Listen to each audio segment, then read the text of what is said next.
नमस्कार, स्वागत है आपका 18 स्वदेश पर। आप देख रहे हैं खरा सौदा और आपके साथ में हूं अभिषेक सत्यवर्तम और मेरे साथ हैं मेरे सहयोगी शेषा और दिल्ली स्टूडियो से डिम्पी कालरा भी हमारे साथ थोड़ी देर में जुड़ जाएंगे। बाजार के लिए हम देख रहे हैं कि आज संकेत ग्लोबल बाजारों से ठीक ठाक हैं। कल हालांकि हमने नरमी देखी भारतीय बाजारों में परसों की जबरदस्त तेजी के बाद, लेकिन एक चिंता जो बाजार के लिए है, पहले भी थी, कल लगा कि थोड़ी राहत आ जाएगी, वो थे एफआईआईज की खरीदारी के फ्रंट पर। कल 800 करोड़ रुपए की खरीदारी का आंकड़ा हम देख रहे थे, लेकिन फिर 1600-1700 करोड़ रुपए की बिकवाली आ गई बाजार में शाम होते होते जो फिगर्स आए हैं। हालांकि बाकी चीजें ठीक लग रही हैं, ग्लोबल बाजारों से संकेत अच्छे हैं, क्रूड में नरमी आ रही है। बॉन्ड यील्ड की बात करें तो वहां से भी सॉफ्टनिंग के संकेत हैं। तो बाकी चीजें ठीक है, इक्का दुक्का चीजें थोड़ी सी डिस्टर्ब करने वाली हो सकती हैं, लेकिन एक अच्छी चीज बाजार के लिए भी हो सकती है कि जो दिल्ली में एग्जिट पोल्स के जो नतीजे आए हैं उसमें ज्यादातर एग्जिट पोल्स में बीजेपी को बहुमत का आंकड़ा दिख रहा है और ऐसे आसार बन रहे हैं कि शायद 26 साल के बाद दिल्ली की सत्ता में बीजेपी की वापसी हो जाए। थोड़ी देर में हम उस पर भी चर्चा करेंगे। और इसके अलावा आज आपकी रणनीति क्या होनी चाहिए, अगले 2.5 घंटे आप हमारे साथ बने रहिए। एक्सपर्ट्स को साथ जोड़कर आपके लिए इंडेक्स पर व्यू लेंगे और ढेर सारे कमाई वाले ट्रेड्स भी हम जानने की कोशिश करेंगे। लेकिन पहले 4 तस्वीरें आपके लिए स्क्रीन पर लेकर आएंगे जहां पर आज बाजार की नजर रहने वाली है और आपके लिए भी इन संकेतों को जानना समझना बेहद जरूरी है। डाउ जोन्स कल 317 अंक चढ़ा है, लगातार दूसरे सत्र में तेजी हमने देखी है। नेस्डेक में थोड़ी तेजी कम रही है, उसकी वजह ये रही है कि अल्फाबेट के नतीजे तो अच्छे आए थे, लेकिन कुछ गाइडेंस वगैरह या फिर एआई में उनके निवेश को लेकर चिंताएं हैं, उसके चलते शेयर की गिरावट हुई थी। गिफ्ट निफ्टी 23,800 के ऊपर है, हल्की सी तेजी है 40-50 अंकों के आसपास की। एफआईआईज की कैश में 1682 करोड़ रुपए की बिकवाली हुई है। ये थोड़ा सा हम देखते हैं कि कैसा ट्रेंड रहता अगले कुछ दिनों तक। कच्चे तेल के फ्रंट पर अच्छी खबर है कि ब्रेंट क्रूड का भाव $75 के नीचे आ गया है और अमेरिका में भंडार बढ़ा है, जिसके चलते ये क्रूड में नरमी आई है। इसके अलावा चाइना और यूएस के बीच में जो ट्रेड वॉर, टैरिफ वॉर जो चल रहा है, उसके चलते भी थोड़ा ग्लोबल ग्रोथ पर असर पड़ने की आशंका। आपको बता दें कि चीन जो है कच्चे तेल का सबसे बड़ा इंपोर्टर है। एयरटेल, एसबीआई, ट्रेंट, आईटीसी समेत निफ्टी की 6 कंपनियों के नतीजे आज आएंगे। एसबीआई की एसेट क्वालिटी पर नजर रहेगी और आईटीसी में देखते हैं कि किस तरह के वॉल्यूम ग्रोथ रिपोर्ट करती है कंपनी। दिल्ली में बीजेपी की सरकार बनने के आसार हैं। एग्जिट पोल में पोल ऑफ पोल्स के जो आंकड़े सामने हैं उसके मुताबिक 34 से 40 सीटें बीजेपी को मिलने का अनुमान है और आम आदमी पार्टी दूसरे नंबर पर रह सकती है। कांग्रेस की स्थिति में भी खास इजाफा होता हुआ नहीं दिख रहा है।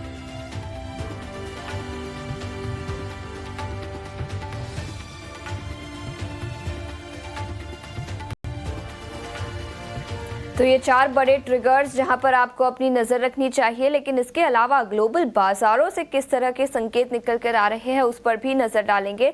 कल की सुस्ती के बाद आज गिफ्ट निफ्टी पॉजिटिव में कारोबार करता हुआ करीब 30-35 अंकों की तेजी यहां पर दिखी है।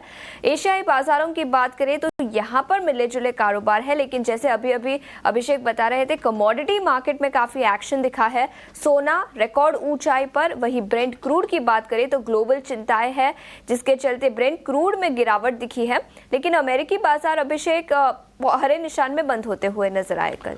बिल्कुल अशेषा, कल दूसरे सत्र में तेजी रही है। डाउ जोन्स में कल 317 अंकों की हेल्दी एक तेजी रही है, 0.25% के आसपास की। नेस्डेक में और S&P 500 में 1/4 से लेकर आधे % के आसपास की तेजी रही है। देखिए, चाइना के साथ यूएस का जो ट्रेड वॉर चल रहा है ना, बाजार उससे बहुत कोई घबराहट नहीं दिखा रहे हैं, मतलब बहुत चिंतित नहीं है और कल की बाजार की चाल में हमने देखा भी है। आज अगर आप चाइना को भी देखिए तो आज कल की गिरावट के बाद शुरुआत आज पॉजिटिव ही की है, थोड़ा सा पॉजिटिव बायस के साथ आज ट्रेड कर रहे हैं। सपाट हालांकि ट्रेड आपको चीन के और हांगकांग के बाजारों में होता हुआ दिखेगा, लेकिन अमेरिकी बाजारों की चाल कल ठीक ठाक रही है। हाँ, कुछ जो स्टॉक स्पेसिफिक एक्शन रहा है उसकी बात कर लेते हैं। सेमीकंडक्टर से जुड़ी कुछ कंपनियां हैं, वहां शेयरों पर हमने गिरावट कल तेज देखी है। क्वालकॉम हो गया, एक कंपनी है आर्म, एक छोटी कंपनी है स्काईवर्क सॉल्यूशंस करके, ये 5 से 23% के आसपास की गिरावट इन शेयरों में हमने देखी है। कमजोर गाइडेंस दिया था फोर्ड ने और उसके चलते फोर्ड के शेयर में 5% की गिरावट रही। अल्फाबेट का शेयर कल कमजोरी के साथ बंद हुआ। आज जो नजर रहेगी अमेजोन और एली लिली जैसी बड़ी कंपनियों के नतीजों पर बाजार की नजर रहेगी अमेरिका में। आर्थिक आंकड़ों के फ्रंट पर बात करें तो अच्छे आर्थिक आंकड़े आए हैं। एडीपी प्राइवेट पेरोल पर नजर थी कि किस तरह के आंकड़े निकल के आते हैं, वहां से रोजगार को लेकर एक अच्छा आंकड़ा होता है। ये अनुमान था 1.5 लाख का और जो प्राइवेट पेरोल में जो बढ़त हुई है वो 1.25 लाख से ज्यादा की हुई है, तो बढ़िया आंकड़े हैं। एशिया में आज हम देख रहे हैं कि चौतरफा मूड ठीक ठाक है। गिफ्ट निफ्टी अब आप देख रहे हैं थोड़ा सा रेंज बाउंड जरूर है, 40 अंकों की हल्की तेजी है, लेकिन निकेई में लगातार तीसरे सत्र में तेजी है। हाँ, छोटे छोटे कदमों से बाजार बढ़ रहे हैं एशिया की अगर हम बात करें तो 160 अंकों पर है निकेई। चाइना के बाजार में, हांगकांग के बाजार में हल्की सी तेजी पर कारोबार हो रहा है, आप कह सकते हैं कि सपाट है। और कोरिया का बाजार कोस्पी, वहां पर हम देख रहे हैं कि आधे % के आसपास की मजबूती है। अन्य संकेतों की बात करें तो ट्रेड वॉर को लेकर थोड़ा सा सोने में ना रुझान बढ़ा है, वहां सुरक्षित निवेश को लेकर डिमांड आई है। और कल हमने पहली बार देखा है कि भाव जो है $2900 के ऊपर निकल गए हैं सोने के। क्रूड की बात करें तो यूएस में भंडार बढ़ा है, कहीं ना कहीं ग्लोबल ग्रोथ को लेकर चिंताएं हैं, इसके चलते क्रूड में नरमी आई है और ब्रेंट क्रूड का भाव $75 के नीचे निकल गया है। हमारे लिए बढ़िया संकेत है, क्रूड जितना नीचे रहे 70 से 75 के रेंज में रहे वो ठीक है। 70 के नीचे जब जाएगा तो थोड़ा सा ना ग्लोबल ग्रोथ वाली जो टेंशन है वो बाजारों को अपने ग्रिप में लेने लगती है। तो एक इस रेंज में रहे 70 से 80 में कोई टेंशन नहीं है आपके लिए। डॉलर इंडेक्स में कमजोरी हुई है थोड़ी सी, 107.5 के आसपास है डॉलर इंडेक्स। और अमेरिका के अगर हम 10 साल की बॉन्ड यील्ड की बात करें तो वहां पर तेज गिरावट आई है, 4.41%। ये दिखाता है कि नहीं, इक्विटी एज एन एसेट थोड़ा ज्यादा अट्रैक्टिव लग रहा है वहां पर निवेशकों को। लेकिन भारतीय बाजारों की अगर हम देखिए चिंता की बात करें तो कल थोड़ा सा ना डिस्टर्ब करने वाली चीज ये रही कि रुपया नए रिकॉर्ड स्तर पर, नए रिकॉर्ड लोज पर चला गया और $1 का भाव करीब करीब बढ़ के ₹87 हो गया। ये बाजार के लिए चिंता वाली चीज जरूर है, थोड़ी सी ना जकड़ के रखेगी भारतीय बाजारों को। देखते हैं कि आज रुपए में कोई रिकवरी आती है या नहीं, निश्चित तौर पर इसमें नजर रहेगी। लेकिन एफआईज की हम बात कर लें, एफआईज एक दिन की 800 करोड़ रुपए की बाइंग आई, लेकिन कल फिर से 1600 करोड़ रुपए की सेलिंग आई, 1700 करोड़ रुपए के आसपास की। क्वांटम के लिहाज से कोई ज्यादा डिस्टर्बिंग चीज नहीं है, बट हम उम्मीद करके ये चल रहे थे कि थोड़ी राहत मिले। जैसे डिम्पी कह रहे थे कि प्यासी को अगर एक घूंट मिल जाए तो वो अमृत के समान होता है। वो कल एक घूंट मिला, लेकिन फिर से वो कह सकते हैं कि निवाला को छीन लिया गया है। चलिए अब डिम्पी से चर्चा शुरुआत करते हैं, एफआईएस के डीआईएस के आंकड़ों पर भी बातचीत करेंगे। और शुरुआत कर लेते हैं दिल्ली में जो एग्जिट पोल्स के जो नतीजे आए ना उससे शुरुआत कर लेते हैं, क्योंकि ज्यादातर जो एग्जिट पोल्स आए हैं वो बीजेपी को ही ज्यादा सीटें दे रहे हैं, बहुमत दिखा रहे हैं। करीब में 10-12 एग्जिट पोल्स के नतीजे देख रहा था, उसमें इक्का दुक्का ऐसे हैं जो आम आदमी पार्टी को बहुमत दे रहे हैं। अदरवाइज बाकी सभी के सभी पोल्स में देख रहे हैं कि बीजेपी को बहुमत के ऊपर की सीटें, 40 से ऊपर की सीटें मिलती हुई दिखाई दे रही हैं इस चुनाव में, जहां पर बहुमत का जो आंकड़ा है 36 है। दिल्ली में टोटल विधानसभा जो सीटें हैं 70 हैं। तो आम आदमी पार्टी को शायद शिकस्त का सामना करना पड़ सकता है और 26 साल के बाद बीजेपी की दिल्ली की सत्ता में वापसी हो सकती है। कांग्रेस की स्थिति में कोई सुधार नहीं है। डिप्टी मूड के लिहाज से एक ये भी पॉजिटिव सेंटिमेंट देगा बाजारों को। कह सकते हैं कि एक पॉजिटिव सेंटिमेंट देगा, क्योंकि अभिषेक पहली बात तो ये समझने की है कि दिल्ली अपने आप पे पूर्ण राज्य नहीं है, इसको पूर्ण राज्य का दर्जा नहीं मिला हुआ। और दूसरा क्या है कि यहाँ पे बीजेपी काफ़ी समय बाद आ रही है और वो भी वैसा ही मैनिफेस्टो लेके आ रही है जैसे आपका मैनिफेस्टो था, यानी कि फ्रीबीज का। तो कुछ अलग सा नहीं दिख रहा, बट हाँ थोड़े एंटी इनकम्बेंसी, थोड़ा सरकार का परिवर्तन, बस मेरे को सिर्फ उसी में यही एक कैलकुलेशंस पे दिख रहा है। क्योंकि मैं मार्केट के लिहाज से देख रहा हूँ, पॉलिटिकल के लिहाज में बहुत बड़ी जीत है, क्योंकि जहां आप रहते थे वहां पे आप 10 साल से बीजेपी थी और 10 साल से आम आदमी पार्टी थे। यानी कि आप जब से दिल्ली में हो, यानी कि देश के प्रधानमंत्री दिल्ली में हैं जब से, तब से वहां पर दिल्ली ही नहीं जीत पाए, तो और स्टेट्स कई सारी जीती गई। तो ये अपने आप में एक चैलेंज रहता था कि वहाँ पे इस तरह का फ्रीबीज का कल्चर है और इस तरह की कैलकुलेशंस की गई हैं चुनाव के दौरान कि जहाँ पे आपको डिगा पाना या आपको हरा पाना बड़ा मुश्किल था। मेहनत ज़्यादा हुई है, देखते हैं इस बार क्या होता है। हालांकि एग्जिट पोल ही बता रहा है, लेकिन क्या मार्केट का इसका कोई बहुत बड़ा असर पड़ेगा? मैं उसमें थोड़ी कम कैलकुलेशंस करता हूं, क्योंकि एक तो पूर्ण राज्य का दर्जा नहीं है, फ्रीबीज के कल्चर को वापस से प्रमोट ही किया गया और सभी पार्टीज ने किया, जो कि मार्केट्स के लिए कम से कम अच्छा नहीं होता है। और एक और चीज़ है कि सेंटर और अगर स्टेट में दिल्ली आ भी जाती है, बीजेपी आ भी जाती है, तब भी एकदम से मूलभूत परिवर्तन हो जाएगा, ऐसा थोड़ा कम लगता है। खैर, मैं इस जरा दिल्ली के चुनाव से 1 मिनट के लिए बाहर आ जाता हूं और एक चीज़ जो मैं आपके सामने रखना चाहता हूं वो है एफआईज के बारे में भी आप जिक्र कर रहे थे। मैं पहले एफआईज का एक पॉइंट रखना चाहता हूं आपके सामने। देखिए, एफआईज का अगर 23 सेशन के बाद एक बार वापस ग्रीन होना और फिर से वापस रेड में होना, ना ही मैंने कल भी आपको बताया था, ना ही मेरे पास कोई एक्साइटमेंट का लेवल है। कल ट्विटर भरा पड़ा था, देखिए एफआईज आ गए, 23 दिन के बाद आ गए, 23 दिन के बाद आ गए। हमारे भी कोई खुशी है, एफआईज 23 दिन के बाद आए हैं, वापस से फिर बिकवाली हुई। लेकिन मेरा ऐसा मानना है कि अभी एग्रेशन और डिप्रेशन से मत जूझिए। अभी ना हम बहुत बहुत नाजुक दौर से गुजर रहे हैं। ये दौर आरबीआई की पॉलिसी के साथ साथ मार्केट की चर्निंग का भी लिटमस टेस्ट है।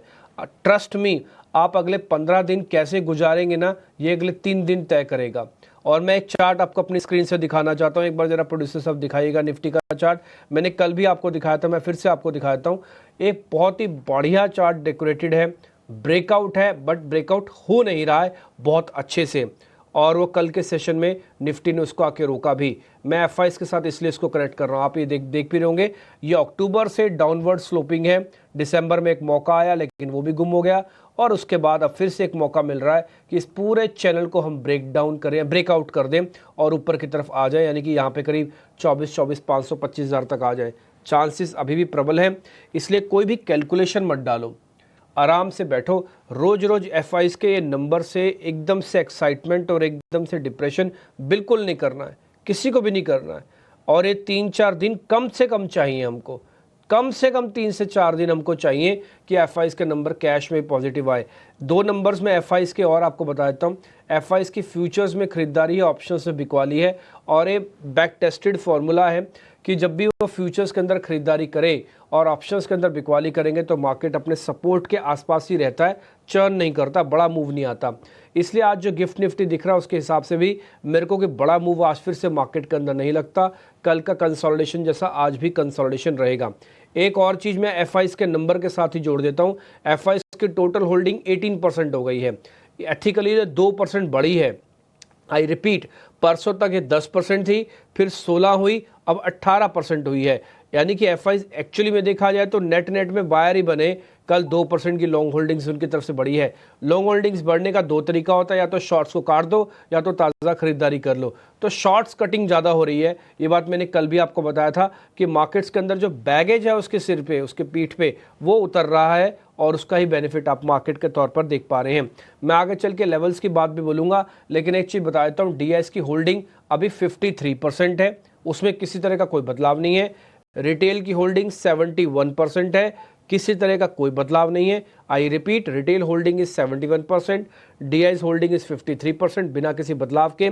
एफआईएस की होल्डिंग में 2% का और इजाफा हुआ है, ये 16 से 18 हुई है। मैंने आपको ऑप्शंस का नंबर, मैंने आपको उनकी होल्डिंग्स, मैंने आपको चार्ट के साथ बता दिया। और एक और चीज़, कल अगर आप मार्केट में एक और चीज़ भी देख रहे होंगे तो कल फिर से लीडरशिप मिसिंग हो रही थी। लीडरशिप मिस नहीं होनी चाहिए।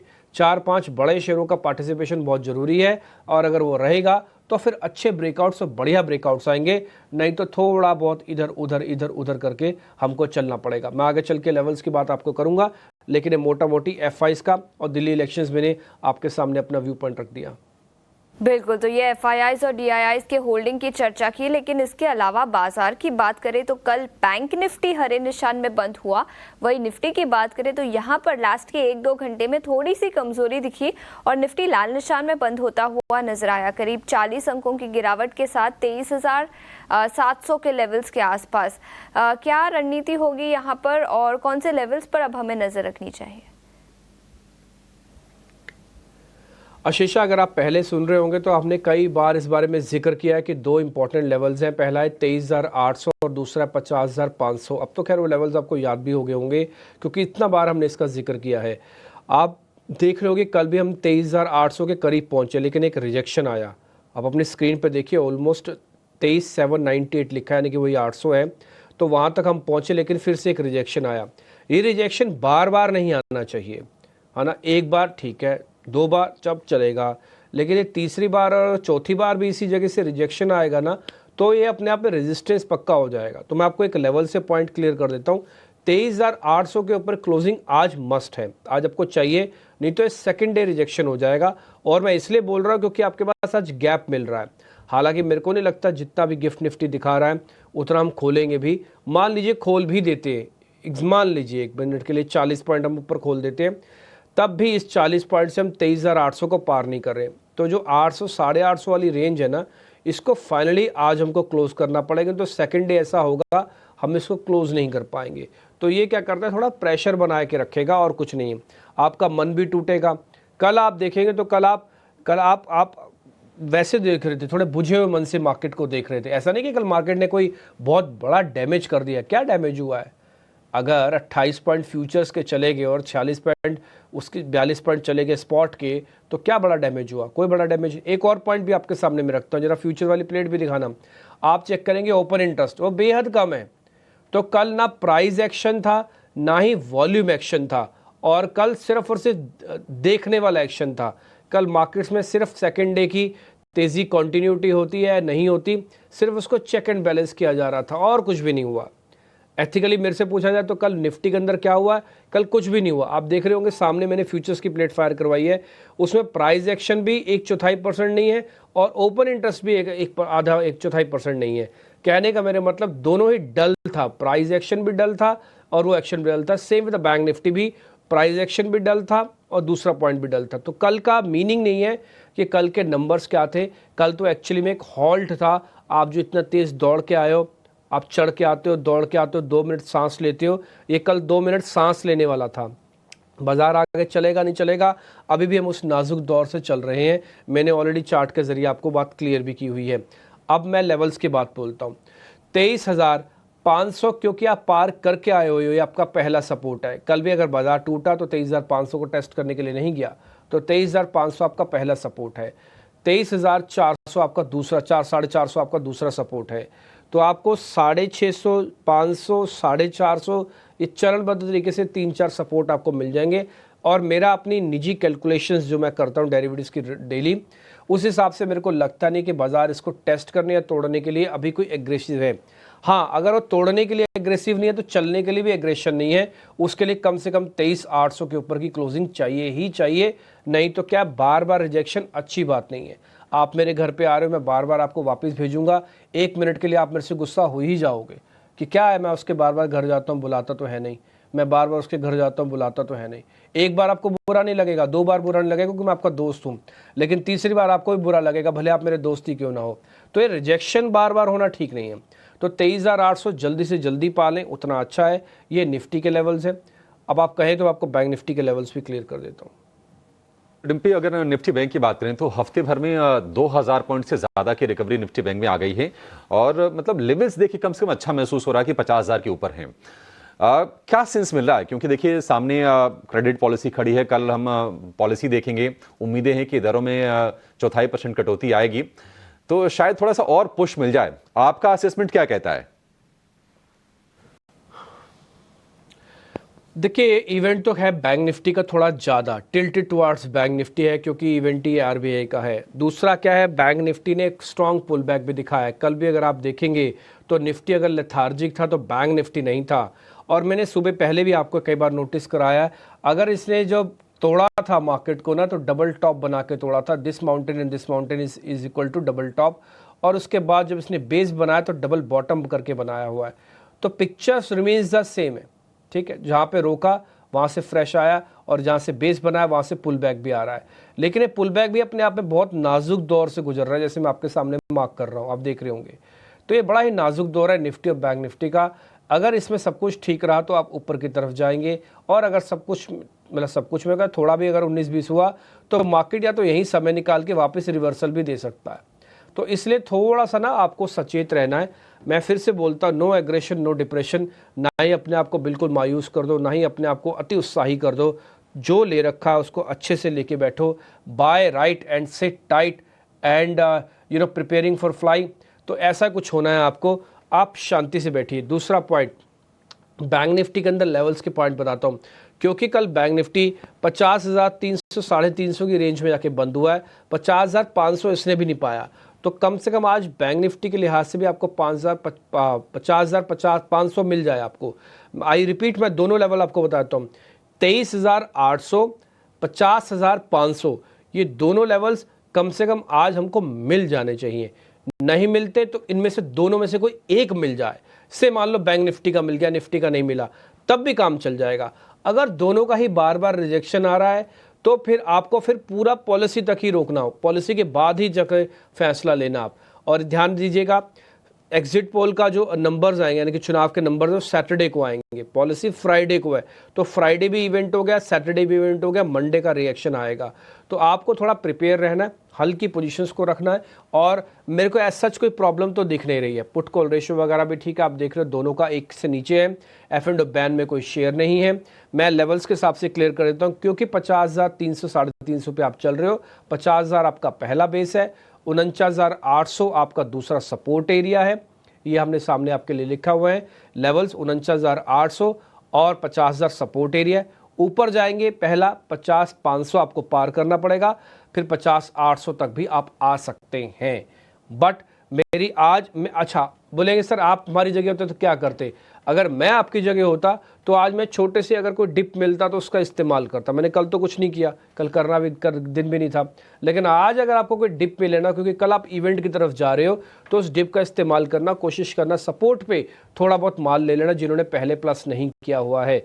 और अगर बाजार चल जाता है इवेंट से थोड़ा और पहले क्लोजिंग के आसपास में, तो फिर सिट टाइट करके बैठना, फिर माल छोड़ना भी नहीं, लेके जाना, इवेंट का रिस्क भी ज़रूर ले लेना, क्योंकि मेरे को लग रहा है इवेंट मार्केट के लिए थोड़ा फ्रूटफुल हो सकता है।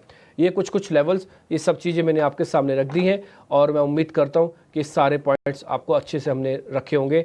और अगर फिर भी कुछ कमी पेशी रह जाए तो आप भले मेरे को ट्वीट करके या फिर मेरे को मैसेज करके आप बता दीजिएगा, मैं उसको ठीक करने की भी पूरी कोशिश करूँगा। Back to studio. ठीक है, चलिए अपने एक्सपर्ट्स को जोड़ते हैं और उनसे समझते हैं कि बाजार में आपकी रणनीति क्या होनी चाहिए। एक क्विक चेक उनसे भी करेंगे और आपके लिए ट्रेड वाले शेयर भी लेकर आएंगे। सुबह सुबह हमारे साथ जुड़ गए हैं कुणाल परार, चॉइस ब्रोकिंग के। कुणाल जी, बहुत शुक्रिया आपका समय देने के लिए। और एक बार अपना निफ्टी पर व्यू दीजिए कुणाल जी। हालांकि विस्तार से हमने समझ लिया डिम्पी से, एक बार आप बताइए कि क्या समझ रहे हैं आप बाजार को लेकर, क्या दिशा देख रहे हैं, और अपने स्टॉक्स भी शेयर कीजिए। गुड मॉर्निंग आपको एंड डिम्पी जी को। निफ्टी की बात करें तो कल ऊपरी लेवल से थोड़ा सा प्रॉफिट बुकिंग देखने को मिला है, लेकिन एक अच्छी बात यह है कि निफ्टी फिलहाल 50 एमए के ऊपर सस्टेन हो रही है। सो एक अच्छी खासी मोमेंटम यहाँ पे आपको देखने को मिल सकती है 50 एमए के बेस पे। एंड अर्ली चार्ट पे देखने जाए तो ऑलरेडी निफ्टी ने 23,500 का ब्रेकआउट दे दिया है। डेली चार्ट पे भी आप इसको कंफर्म कर सकते हो। तो कहीं ना कहीं अच्छी खासी मोमेंटम का एक्सपेक्टेशन हम रख सकते हैं। व्यू यहाँ पे पॉजिटिव साइड का ही है। ऊपरी लेवल की बात करें तो फिलहाल 24,000 एंड 24,100 जैसे ब्रेक होता है 24,250 तक के लेवल आपको देखने को मिल सकते हैं। और लोअर लेवल पे फिलहाल जो सपोर्ट आ रहा है वो सपोर्ट आपको 23,450 के अराउंड का सपोर्ट देखने को मिल सकता है। जो डे बिफोर यस्टरडे का जो लो बनाया था, लो इंट्राडे जो गैप अप हुआ था, वो गैप अप का ही यहाँ पे मैंने सपोर्ट रखा हुआ है 23,450 23,400। सो मोटा मोटी जो मोमेंटम है वो पॉजिटिव साइड की ही है। एंड अगर मैं कॉल की बात करूँ, अगर बहुत सारे ऐसे स्टॉक है जहाँ पे अच्छी खासी मोमेंटम हमें देखने को मिली है एंड स्टॉक ने बहुत ही बढ़िया यहाँ से जंप दिखाया है। उसमें एक HDFC बैंक है अभिषेक जी। एक अच्छा खासा करेक्शन हमें HDFC बैंक में देखने को मिला है। वापस HDFC बैंक वही 1620-1600 के लेवल पे आने के बाद एक वापस एक रिदम में आ चुका है। मेरा मानना है कि यहाँ से वापस एक अच्छी खासी मोमेंटम आपको यहाँ से देखने को मिल सकती है। 1737 के अराउंड फिलहाल स्टॉक है, खरीदारी करके चलने की सलाह रहेगी। लोअर लेवल पे आप 1700 का यहाँ पे ऐसे मेंटेन करके चलिए। टारगेट की बात कर लेते हैं तो जो इस हिसाब से स्टॉक ने ब्रेकआउट दिया हुआ है, पहला टारगेट 1765 का होगा एंड वो जैसे ही ब्रेक होता है आपको 1820 तक के भी लेवल देखने को मिल सकते हैं।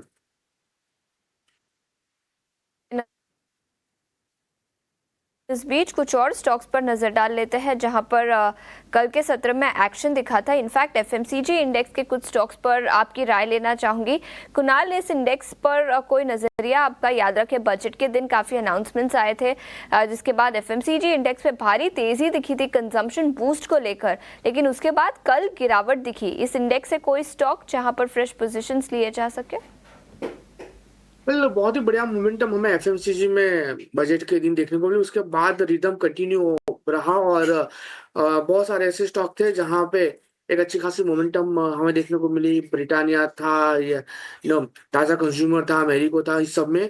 लेकिन यहाँ पे एक स्टॉक है जहाँ पे मुझे लग रहा है कि अच्छी खासी मोमेंटम यहाँ से और कंटिन्यू हो सकती है।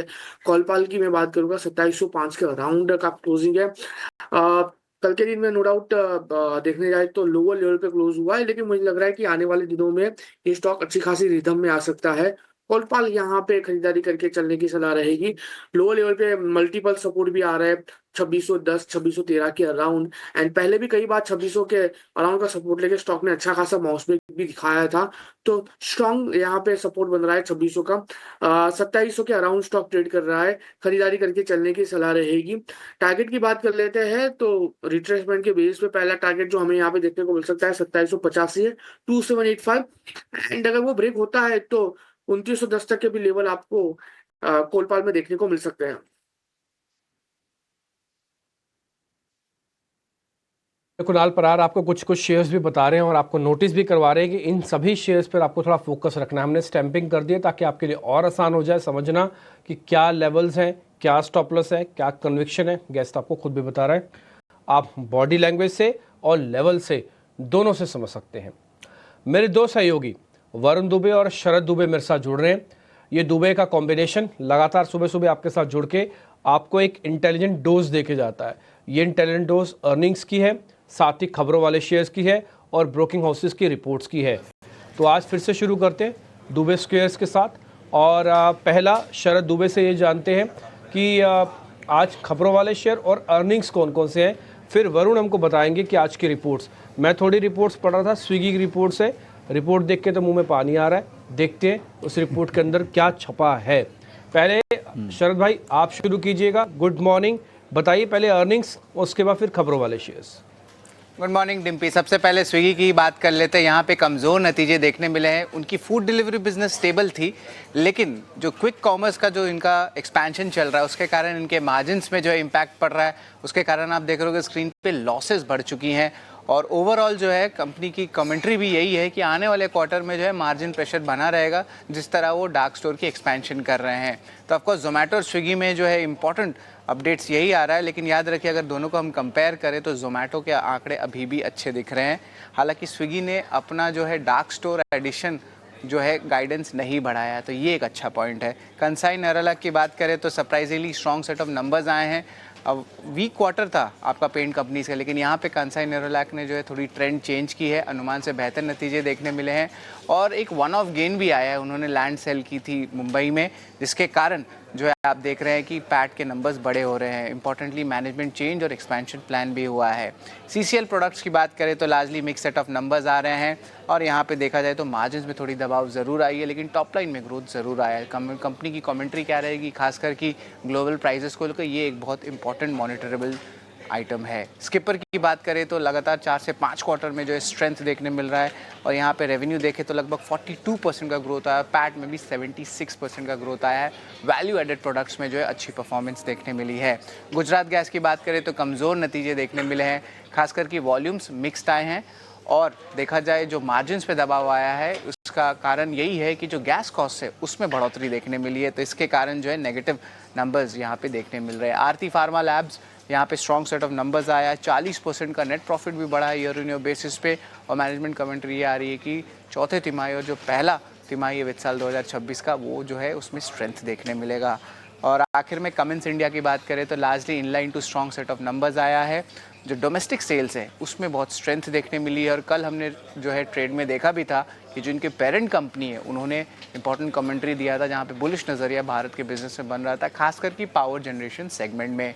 तो ये अहम अर्निंग्स है जिसके आप नज़र होनी चाहिए, जहाँ पे हमने आपको पूरा इम्पैक्ट एनालिसिस बताया है। और इसके अलावा जो है खबरों वाले शेयर्स पे भी फोकस कर लेते हैं। इस पर खास करके मैं बताऊंगा कि बहुत सारे जो टैरिफ्स हैं वो कम हो रहे हैं और ये खास करके हो रहे हैं क्योंकि पीएम नरेंद्र मोदी जो है अगले हफ्ते यूएस जाने वाले हैं। तो यूएस के साथ अगर टैरिफ्स थोड़े कम होते हैं तो भारत के जो प्लेयर्स होते हैं उनके कॉस्टिंग कम पड़ जाती है, खास करके सोलर सेल्स और केमिकल्स, इसके लिए पॉजिटिव होगा। अगर स्टॉक की बात करें तो वारी एनर्जीज़, प्रीमियर एनर्जीज़, इन स्टॉक्स पे नज़र रखिएगा और खास करके केमिकल स्टॉक्स पे भी, जहाँ पे ऑलरेडी हम पॉजिटिव मोमेंटम देख रहे हैं।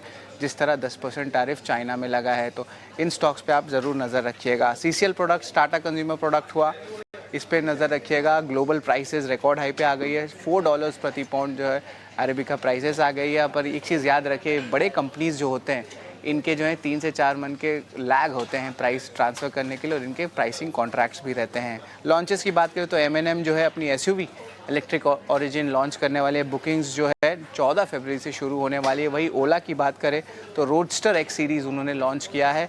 लगभग 5 वेरिएंट रहेगा और इंट्रोडक्टरी प्राइस 74,099 का है।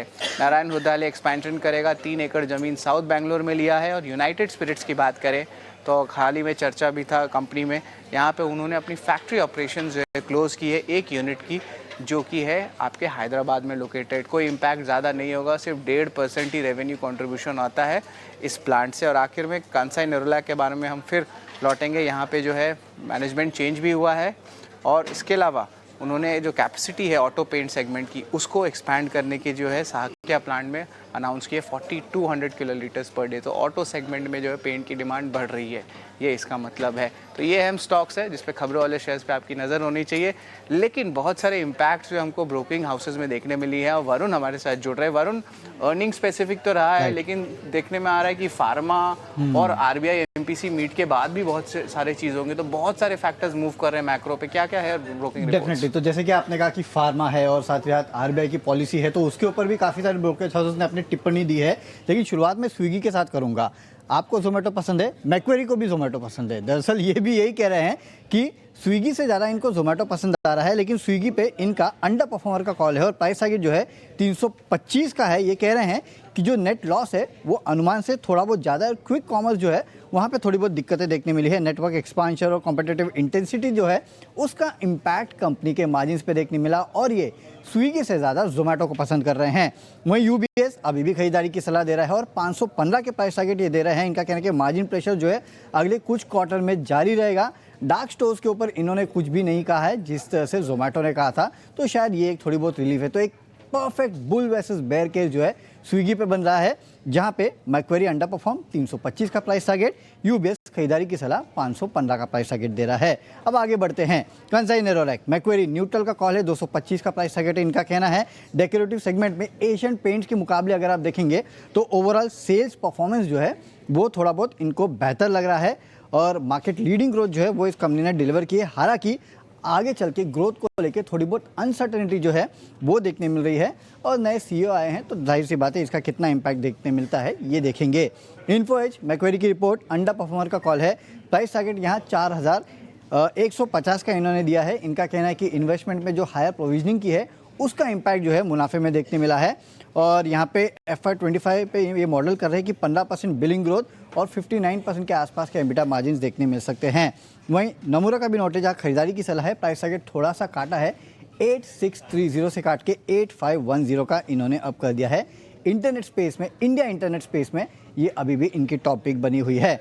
मैक्स फाइनेंशियल, CLSA की रिपोर्ट, आउट परफॉर्मर का कॉल है। प्राइस टारगेट में कटौती की है, 1405 से काट के 1280 का किया है। बेसिकली जो अनसर्टेनिटी है बैंक का इंश्योरेंस को लेके, उसके चलते इन्होंने अपने जो टारगेट्स है उसको काटा है और अपने VNB मार्जिन जो है देख रहे हैं ये 23% के आसपास रह सकता है FY25 से 27 तक।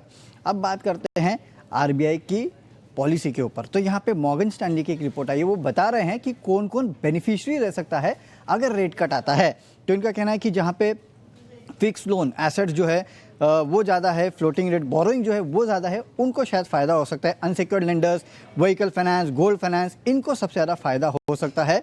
हाउसिंग फाइनेंस जो है उनको शायद ज़्यादा फ़ायदा नहीं होगा, ये कह रहे हैं। M&M फाइनेंस, SBI कार्ड्स, इनको सबसे ज़्यादा फ़ायदा होगा। स्टॉक्स पे देखो अगर आप देखेंगे तो LIC हाउसिंग फाइनेंस जो है थोड़ा बहुत ज़्यादा इम्पैक्ट आपको देखने नहीं मिलेगा। ओवरवेट ये PNB हाउसिंग पे है। श्रीराम फाइनेंस, बजाज फाइनेंस पे सबसे ज़्यादा ओवरवेट ये है।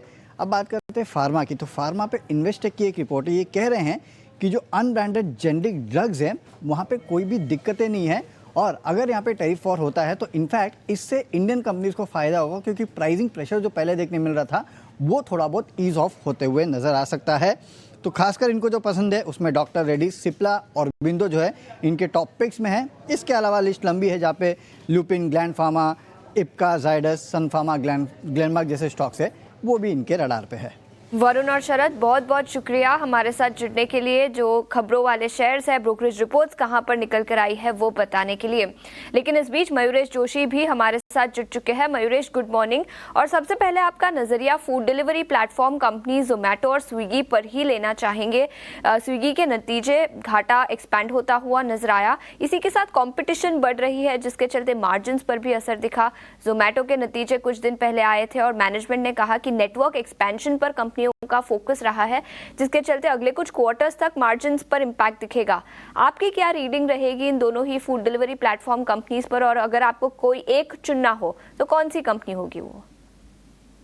So relatively speaking, Swiggy की comparison in terms of valuations, Zomato is relatively better. But again, I think जो Zomato ने एक रणनीति adopt की है in terms of expansion of its stores to 2000 by end of 26, जो पूरा एक साल का exit rate से पहले करने की इनकी इच्छा हो रही है थी.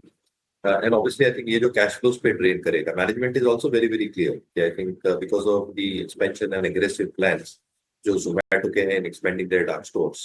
I think that is expected to have a huge drain on the cash flows. क्योंकि जब भी आप देखते हैं एक नया स्टोर होता है और उसकी जो कंट्रीब्यूशन मार्जिन होती है पहले 6 महीनों तक या पहले एक साल तक वो नेगेटिव होती है, पहले 6 महीनों तक तो नेगेटिव 8 से 9% होती है. तो कहीं ना कहीं आई थिंक जो कैश ऑन बुक्स है दोनों कंपनियों के, जोमेटो के लगभग 19,000 करोड़, स्विगी के 10,000 crore, because Zomato is going to expand its store in a very aggressive manner, I don't think Swiggy is going to be left behind. तो स्विगी भी कहीं ना कहीं आई थिंक एक एग्रेसिव मोड जरूर यूज करेगा. और मेरा हमेशा यही मानना रहा है even before after the listing of Swiggy, जो इन्होंने वॉक द टॉक किया था, मेरा मानना हमेशा ये था कि एवरी पासिंग क्वार्टर यानी every quarter which will come through for Swiggy, numbers में सुधार दिखना चाहिए फॉर री रेटिंग टू प्रॉब्ली हैपन. अगर ये एग्रेसिव स्टांस में निकल गए और जैसे नंबर्स भी आए हैं which is expected to be on a positive trend, जहाँ पे लॉसेस कम होते जाते हैं, नैरो होते हैं, अगर ये एग्रेसिव ट्रेंड में रहते हैं compare to Zomato as well, तो कहीं ना कहीं आई थिंक जो बैलेंस शीट में सुधार हम एक्सपेक्ट कर रहे थे कि शायद ये वित्त वर्ष के सेकंड हाफ में शायद देखने मिले इन सिग्निफिकेंट मैनर, वो पोस्टपोन हो जाता है to the second half of the financial year. After that मुझे लगता है आई थिंक वैल्यूएशंस अभी भी महंगे हैं एंड मद्देनजर all these conditions put together शायद ये स्टॉक्स अंडर परफॉर्म करें as far as the markets concerned. Underperform करते हुए नजर आ सकते हैं, वैल्यूएशंस काफ़ी एक्सपेंसिव है और प्रॉफिटेबिलिटी इन कंपनियों की किस तरह से पैन आउट होती है उस पर भी सबकी नज़र रहेगी. लेकिन इस बीच मैन फ्रॉम मोतीलाल ओसवाल चंदन तपारिया भी हमारे साथ जुड़ चुके हैं. चंदन, गुड मॉर्निंग. और सबसे पहले आपके आज सुबह के कॉल्स कौन से होंगे वो बता दीजिए. Good morning, thanks for having me. So market setup और आउटलुक की पहले बात करें तो इंडेक्स पिछले लगभग 8-10 दिनों में अच्छे रिकवरी दिखा रहा है नीचे के लेवल से, और 200 एक्सपोनेंशियल मूविंग एवरेज के ऊपर होल्ड करने का यहाँ पे प्रयास बाजार का चल रहा है. तो ट्रेडिंग सेटअप की बात करें तो पहला ट्रेड तो हमारा लोअर स्लैब पे रहेगा, जहाँ पे मेजर ट्रेंड पॉजिटिव है और नीचे के लेवल से अच्छी खासी रिकवरी होके काउंटर अब एक नए ब्रेकआउट के लिए तैयार हो रहा है. तो 615 के सपोर्ट से लोअर स्लैब पे खरीदारी की सलाह होगी, ऊपर में लगभग 655 के टारगेट के लिए. तो ये काउंटर है जहाँ पे एक पॉजिटिव सेटअप नजर आ रहा है. उसके अलावा कैपिटल मार्केट रिलेटेड कंपनीज में वापस एक फोकस है और नीचे के लेवल से अच्छी खासी रिकवरी है. चाहे आप एमसीएक्स की बात करें, बीएससी की बात करें, तो यहाँ पे एमसीएक्स पे खरीदारी की सलाह देंगे. मौजूदा लेवल से देखें तो 5,960 के आसपास के सपोर्ट रहेंगे, ऊपर में 6,320 तक के टारगेट बनेंगे. तो कैपिटल मार्केट रिलेटेड कंपनीज में एमसीएक्स, जहाँ पे वीकली चार्ट में लोअर टॉप लोअर बॉटम के निगेशन के साथ में फॉलिंग सप्लाई ट्रेंड लाइन का ब्रेकआउट दिया है, और वहीं फार्मा में लोअर स्लैब पे एक नई ब्रेकआउट और नए मोमेंटम के लिए खरीदारी की सलाह देंगे. खरीदारी की सलाह 655 का लक्ष्य, और इसी के साथ capital market play MCX stock पर भी चंदन ने खरीदारी की राय दी है. 6,320 तक के लेवल्स यहां पर नजर आ सकते हैं. ईटीनो स्वदेश मोतीलाल ओसवाल स्टूडियो में, और ब्रेक के बाद हम अब कुछ और कंपनियों के नतीजों के बारे में बातचीत करेंगे. कमिंस इंडिया के नतीजे आए थे और अनुमान के मुताबिक ये नतीजे रहे. रेवेन्यू की बात करें उसमें 22% के आसपास की ग्रोथ है, और अगर हम मुनाफे की बात करें तो 12% के आसपास की ठीक ठाक ग्रोथ है. हालांकि मार्जिन में गिरावट है 2% के आसपास की, 21.3% से घटकर 19.3% के आसपास की. कल हमने रिकवरी का सत्र देखा कमिंस के शेयर में, लेकिन मयूरेश जी आपसे एक बार राय जानना चाहेंगे कैपिटल गुड्स वाली कंपनीज को लेकर, और कमिंस को लेकर भी आप पहले व्यू दीजिएगा. किस तरह से देख रहे हैं आप आगे का आउटलुक को, क्योंकि बजट के बाद हमने एक तेज सेल ऑफ देखा, कल थोड़े राहत वाला सत्र था. कैसा लग रहा है आपको सेगमेंट ये?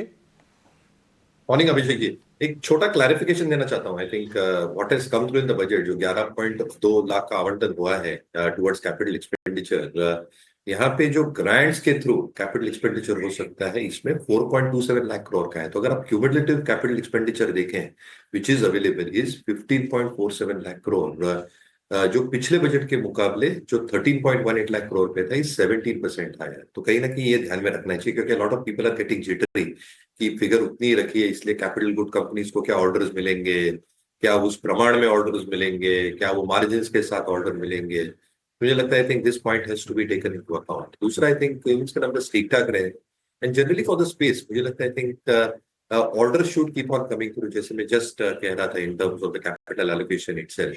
और दूसरा आई थिंक जो फोकस रहा है, आज बजट में भी जो एलोकेशन हुए हैं defence, railways, roads and manufacturing, I think जो मैन्युफैक्चरिंग पे फोकस है और सरकार की रणनीति बहुत क्लियर है। आज जो 15-16% की मैन्युफैक्चरिंग कंट्रीब्यूशन है जीडीपी की, अगले 5 वर्षों में 6 वर्षों में want to take it to 25%।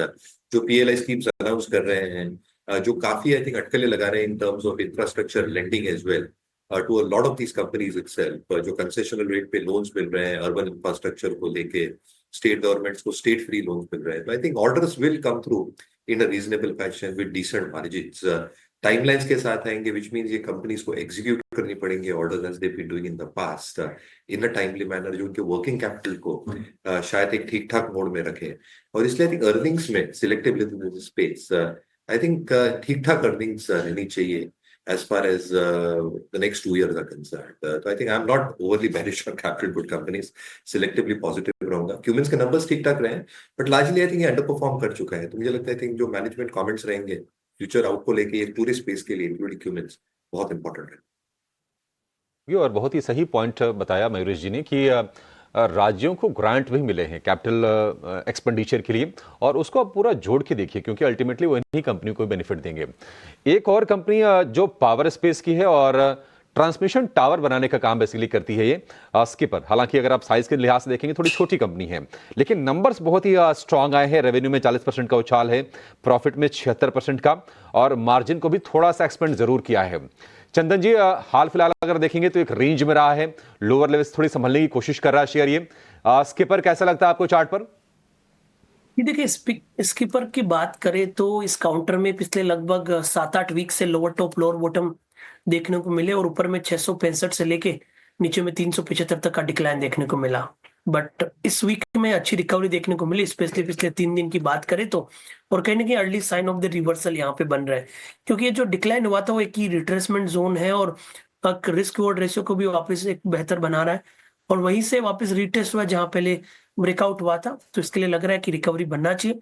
As of now देखें तो लगभग 453 के आसपास के सपोर्ट रहेंगे, और 453 के सपोर्ट से काउंटर कहने की 495 तक के लेवल को अटेम्प्ट कर सकता है। उनका स्टॉप लॉस 495 के टारगेट स्किपर के लिए।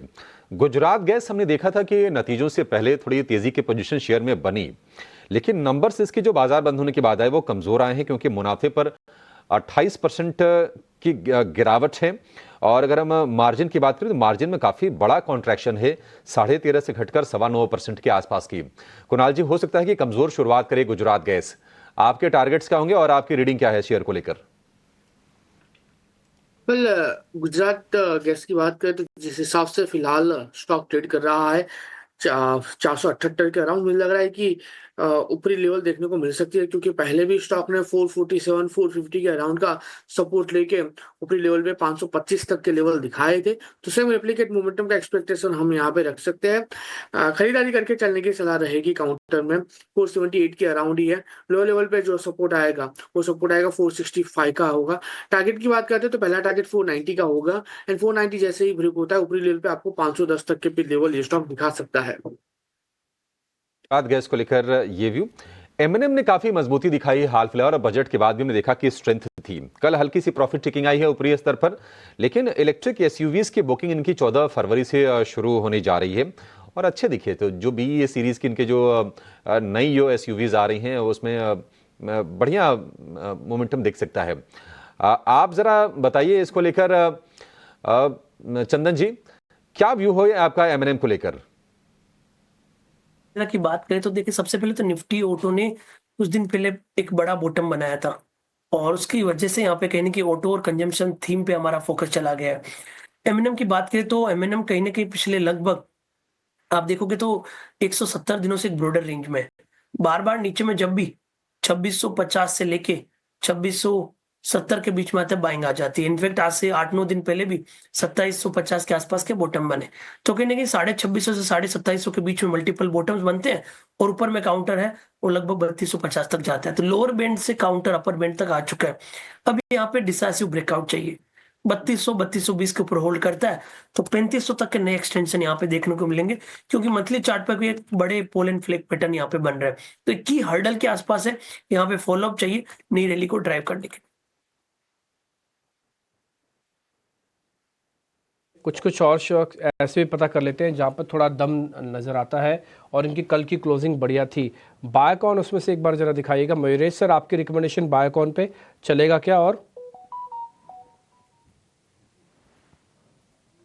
आई थिंक वो ठीक ठाक रहा है। आई थिंक जो इनका पोर्टफोलियो है स्पेसिफिकली बायोसिमिलर्स का हम देखें, आई थिंक एक नीश पोर्टफोलियो है जहाँ पे रेवेन्यू एक्सक्लूसिविटी और मार्जिन्स दोनों ठीक ठाक रहते हैं। तो ये कैसे और किस हिसाब से लॉन्चेस करते हैं ये देखना बहुत लाजमी होगा। दूसरा, आई थिंक इनकी जो मलेशियन फैसिलिटी है, आई एम नॉट मिस्टेकन, थोड़े दिनों पहले आई थिंक इनको एक EIR मिला था, बट वहां से as export start coming through in the next few quarters as well, एक अच्छा खासा रेवेन्यू कंट्रीब्यूशन और स्ट्रीम स्टार्ट हो सकता है। तीसरा, आई थिंक इनके जो नंबर्स रहते हैं डीपीजी थोड़े आई थिंक अनस्टेबल रहते हैं, in the sense that they are very very volatile. एक क्वार्टर अच्छा रहता है तो दूसरे क्वार्टर में थोड़ा स्लगिशनेस दिखता है। तो मुझे लगता है I think within the space itself Sun Pharma one of the leadership stocks, numbers काफी ठीक ठाक आए हैं, पाइपलाइन सॉलिड है स्पेशलिटी ड्रग्स की। इनफैक्ट उन्होंने जो प्रेस रिलीज में बताया भी है उनके जो 6 या 7 ड्रग्स हैं अलग अलग थेराप्यूटिक चेन्स को जो ये केटर करेंगे, will have probable implications in terms of significant revenue and margin expansion जैसे launches होते हैं। बायोकॉन आई थिंक एक रिएक्शन दे सकता है, बट आई थिंक जो हम लेके चल रहे हैं एज अ बेट और जो हम ग्लोबल पोर्टफोलियो में जो डिस्क्लेमर कैरी करते हैं वो सन फार्मा।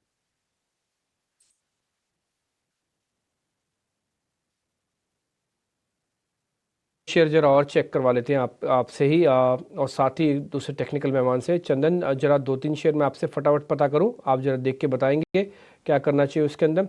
यूनियन बैंक कल बढ़िया चला, वॉल्यूम भी बैक था, आज और चल सकता है क्या union bank? Stop loss target देते रहना सर, स्टैंप लगा देंगे।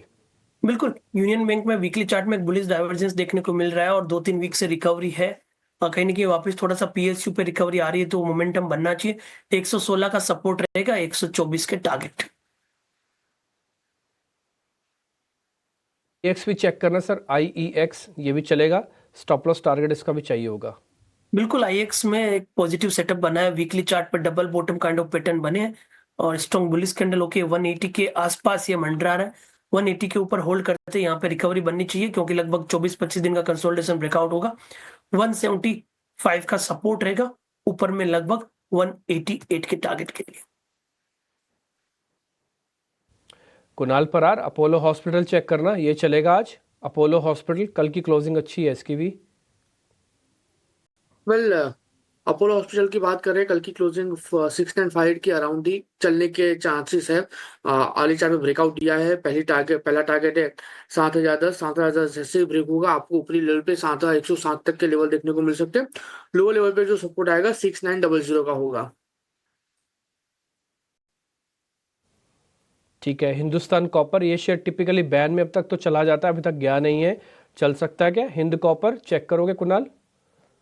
वेल, डेफिनेटली अर्ली चार्ट पे ब्रेकआउट भी मिला हुआ है 240 के लेवल का। 240 के ऊपर का क्लोजिंग है, खरीदारी करके चलने की सलाह है।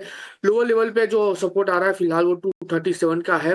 टारगेट की बात कर लेते हैं, 250 का पहला टारगेट है, वो जैसे ही ब्रेक होता है आपको 256 तक के लेवल देखने को मिल सकते हैं।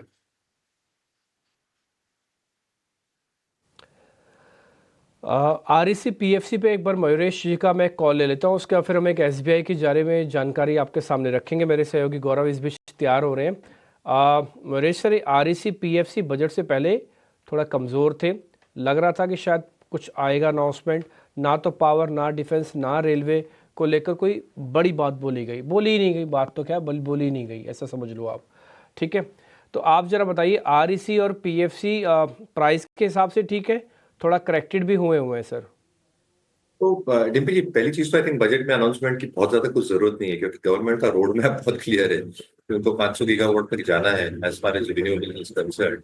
और अगर 180 गीगावाट से 500 गीगावाट तक जाना है तो पावर फाइनेंसियर्स की डेफिनेटली जरूरत पड़ेगी। तो जैसे मैं लास्ट टाइम आपको कह रहा था कि जितनी ट्रांसमिशन लाइन्स ट्रांसफार्मर्स की कैपेसिटी में बढ़ोतरी लगेगी, in the same breath I think 1.5 से 2 लाख करोड़ या इससे भी ज्यादा की फाइनेंसिंग लगने वाली है to fund these projects as well. और इसलिए आई थिंक पीएफसीओ, आरईसीओ, इरेडा हो, एक बहुत महत्वपूर्ण आई थिंक सहयोग करेंगे इन terms of expanding those financing capacities. Obviously I think जो ये लैंड करते हैं और जो यूटिलिटीज को लैंड करेंगे largely will be backed by government authorities and largely by central bank schemes. इसलिए इसके डिफॉल्ट होने के चांसेस बहुत कम रहते हैं। इसलिए अगर आप क्रॉस एनपीएस, नेट एनपीएस देखेंगे, it should not show increase trajectory, in fact stable ही रहने चाहिए because of this fact put together. तीसरी चीज आई थिंक काफी कुछ टाइमलाइंस के साथ, जैसे मैं कह रहा था, काफी प्रोजेक्ट जो गवर्नमेंट देती है सेंट्रल लेवल पे टाइमलाइंस के साथ होती है, और इसलिए आई थिंक जो एक कैश फ्लोज की हम एक्सपेक्टेशन कर सकते हैं वो स्टेबल रहते हैं। Last but not the least I think जो आज मार्जिन पे ये काम करते हैं विद एक्सपेक्टेशंस कि आरबीआई एक रेट कट लाएगा and there might be one more rate cut at the end of the year, एक marginal relief in terms of cost of borrowing और उनकी कॉस्ट ऑफ फंड्स में जरूर देखा जा सकता है, जो निम्स और यील्ड स्प्रेड्स में एक स्टेबिलिटी ला सकता है और some expansion as well as we head into the second half of the next financial year. And let's not forget I think इनकी जो डिविडेंड यील्ड रहती है बहुत बढ़िया रहती है। ऑब्वियसली आई थिंक जो ईपीएस आरएस रेटिंग हम देखते हैं, ईपीएस रेटिंग बहुत अच्छी है, आरएस रेटिंग विच मींस जो रिलेटिव स्ट्रेंथ है स्टॉक्स की, जैसे मार्केट इंडिया में देखते हैं, ये थोड़ी फीकी पड़ चुकी है, पर थोड़ी अगर इसमें स्ट्रेंथ आ जाए तो मुझे लगता है कि जो टेलविंड्स हैं अगले कुछ वर्षों के लिए बरकरार रही है पावर फाइनेंशियल के साथ। तो ये नजरिया पावर फाइनेंशियल कंपनियों को लेकर आरईसी पर भी हमने चर्चा की। एसबीआई के नतीजे कैसे रहेंगे उस पर कुछ ही देर में आएंगे, लेकिन उसके पहले चंदन, आपसे 2 स्टॉक्स पर आपकी राय लेना चाहूंगी। एक है सिम्फनी, 9% की गिरावट के साथ कल स्टॉक बंद हुआ, नतीजे काफी कमजोर रहे, मार्जिन्स पर दबाव दिखा। और इसके अलावा एंजल वन, जनवरी के ऑपरेशनल अपडेट्स आए जो काफी अच्छे रहे, 6% की तेजी कल यहाँ पर दिखी थी।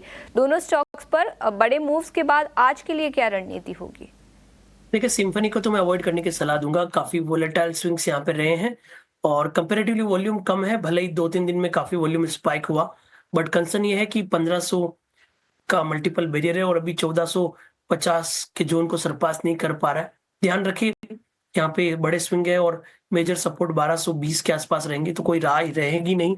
बट ये आपने कैपिटल मार्केट रिलेटेड बात कर रहे हो तो यहाँ पे ध्यान रखना चाहिए। आपने एंजल की बात की है तो डिस्क्लेमर डिस्क्लोजर रहेगा, क्योंकि कैपिटल मार्केट रिलेटेड कंपनीज पे हम पॉजिटिव व्यू रख रहे हैं और मोस्ट ऑफ द कंपनीज यहाँ पे अच्छी लग रही है। जहां तक एंजल की बात करें तो ये काउंटर अब यदि 2530 के ऊपर होल्ड करता है, जिसकी काफी प्रोबेबिलिटी है, तो 2600-2650 तक के स्विंग बनने चाहिए।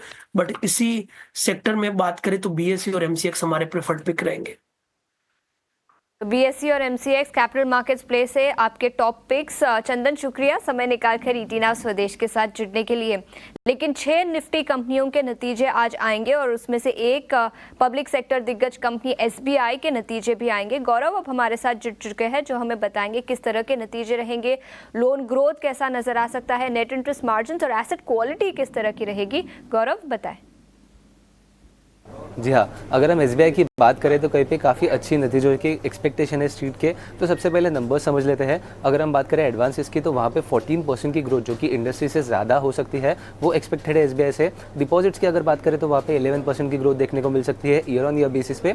बट सीडी रेशियो जो है एसबीआई का वो कम है और इसके चलते हुए कहीं पे भी एडवांसेस पे ये डिपॉजिट्स का ग्रोथ जो है वो कंस्ट्रेंट नहीं बनेगा। इसी के साथ साथ अगर हम बात करें नेट इंटरेस्ट इनकम की तो वहाँ पे 7% की ग्रोथ जो है वो स्ट्रीट का एक्सपेक्टेशन है इस क्वार्टर में हमें देखने को मिल सकती है, क्योंकि यहाँ पे कहीं पे ग्लोबल जो रेट है इंटरेस्ट रेट उस पर थोड़ा प्रेशर है। और इसी के चलते अगर हम नेट इंटरेस्ट मार्जिन्स की भी बात करें तो वहाँ पे एक सीक्वेंशियली 2 बेसिस पॉइंट का डिक्लाइन जो है देखने को मिल सकता है। बट इसी के साथ साथ अगर हम बात करें कॉस्ट टू इनकम रेशियो की तो वहाँ पे भी डिक्लाइन देखने को मिल सकता है और इसी के चलते हुए कहीं पे ऑपरेटिंग प्रॉफिट में 29% की ग्रोथ जो है इस क्वार्टर में हमें देखने को मिल सकती है। अगर हम बात करें एसेट क्वालिटी की तो वहाँ पे भी कुछ ज़्यादा कंसर्न्स उनको नहीं देखने को मिल रहा है। इनफैक्ट जो क्रेडिट कॉस्ट है वहाँ पे 0.5% पे ही स्टेबलाइज हो सकता है। और इसी के चलते अगर हम प्रॉफिटेबिलिटी की बात करें तो कहीं पे 77% की ग्रोथ जो है हमें ईयर ऑन ईयर बेसिस पे देखने को मिल सकती है। इसी क्वार्टर में अगर हम बात करें लास्ट ईयर में कुछ वेज रेट रिविजन का इम्पैक्ट देखने को मिला था और इसी के चलते ये जो नंबर्स है वो एलिवेटेड दिख रहे हैं, बट ओवरऑल एक हेल्दी नंबर जो है एसबीआई की तरफ से हम इस क्वार्टर में एक्सपेक्ट कर रहे हैं। आखिर में अगर हम बात करें कमेंट्री की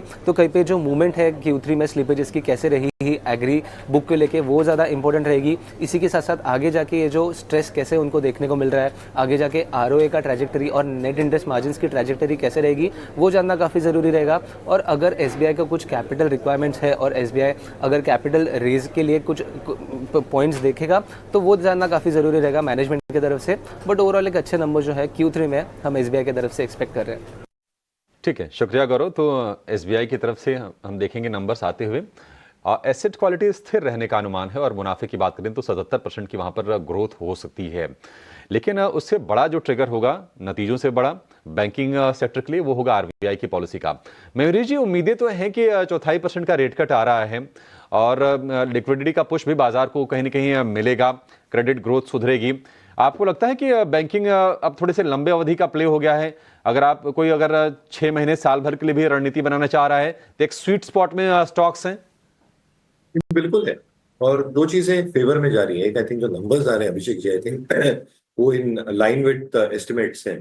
क्योंकि जो एक्सपेक्टेशन हम पिछले तिमाही में बांध के चल रहे थे कि एसेट क्वालिटी में डिटोरिएशन, कॉम्प्रेशन, ऐसे कुछ हुआ नहीं। एट द सेम टाइम अगर आप देखते हैं जो डिपॉजिट ग्रोथ है वो थोड़ी नॉर्मलाइज होती जा रही है। मैनेजमेंट्स की यही उम्मीद है कि as we head to the next few months and quarters ये नॉर्मलाइज होती जाएगी। तो जो क्रेडिट डिपॉजिट रेशियोज है they should largely normalize. Asset qualities are stable. Provision and coverage ratios अच्छे खासे बढ़ चुके हैं. They have probably provided for a lot in terms of both slippages and the restructured book. और इसलिए I think जो cost to income ratios हैं ये डाउनवर्ड ट्रेजेक्टरी में रहेंगे, जो रिटर्न रेशियोज को सहारा देंगे। तो मुझे लगता है I think on all these aspects, और जैसे हम पूरे सेक्टर के लिए देखते हैं, जो EPS rating, RS rating, institution holding, जो हम कैंसलिम के कार्य पैरामीटर्स देखते हैं, ये काफी फेवरेबल है ये स्टॉक्स के लिए। Valuations are also looking very very attractive. तो बिल्कुल आई थिंक ये स्पेस रडार पे रहनी चाहिए। और ऑब्वियसली एक कंसेंसस है तो आपको थोड़े इस पे भी सिलेक्टिव। ठीक है, ये बैंकिंग को लेकर व्यू। लेकिन आप जो रुपए की जो चाल देख रहे हैं ना, वो थोड़ी सी चिंता में डालने वाली जरूर है। एक्सपोर्ट वाली जो कंपनीज हैं उन पे तो ठीक है, थोड़ा सा फेवरेबल हो जाता है कि डॉलर अप्रिशिएट कर रहा है, उनको डॉलर में पेमेंट होता है। आईटी, फार्मा या फिर इंजीनियरिंग गुड्स इनके लिए ठीक होता है। लेकिन ज़्यादा वीक होना भी थोड़ी सी टेंशन वाली चीज़ है, क्योंकि थोड़े सुस्त करती हैं चीज़ों की इकोनॉमी में। रिकॉर्ड निचले स्तर पर खुला है और $1 का जो भाव है 87.5 रुपए के भी पार निकल गया है। थोड़ी सी टेंशन इस फ्रंट पर जरूर है, क्योंकि लगातार हम वीकनेस देख रहे हैं रुपए के प्राइस में। लेकिन चंदन जी, एक बार ना आईटी स्टॉक्स पर आपसे व्यू चाहिए, क्योंकि रुपया इससे भी लिंक्ड है। अच्छा, एक ट्रिगर आईटी के लिए और भी है कि कॉग्निजेंट के नंबर्स आए हैं। नंबर्स तो स्ट्रांग है, चौथी तिमाही में ठीक ठाक ग्रोथ की है कंपनी ने, लेकिन आगे का जो गाइडेंस दिया है वो अनुमान से थोड़ा सा वीक साइड पर है। आज हो सकता है कि आईटी में थोड़ी बहुत हम बाइंग देखें। आप आईटी में अगर किसी को पिक एंड चूज करना हो, आपकी नजर कौन से स्टॉक्स पर है?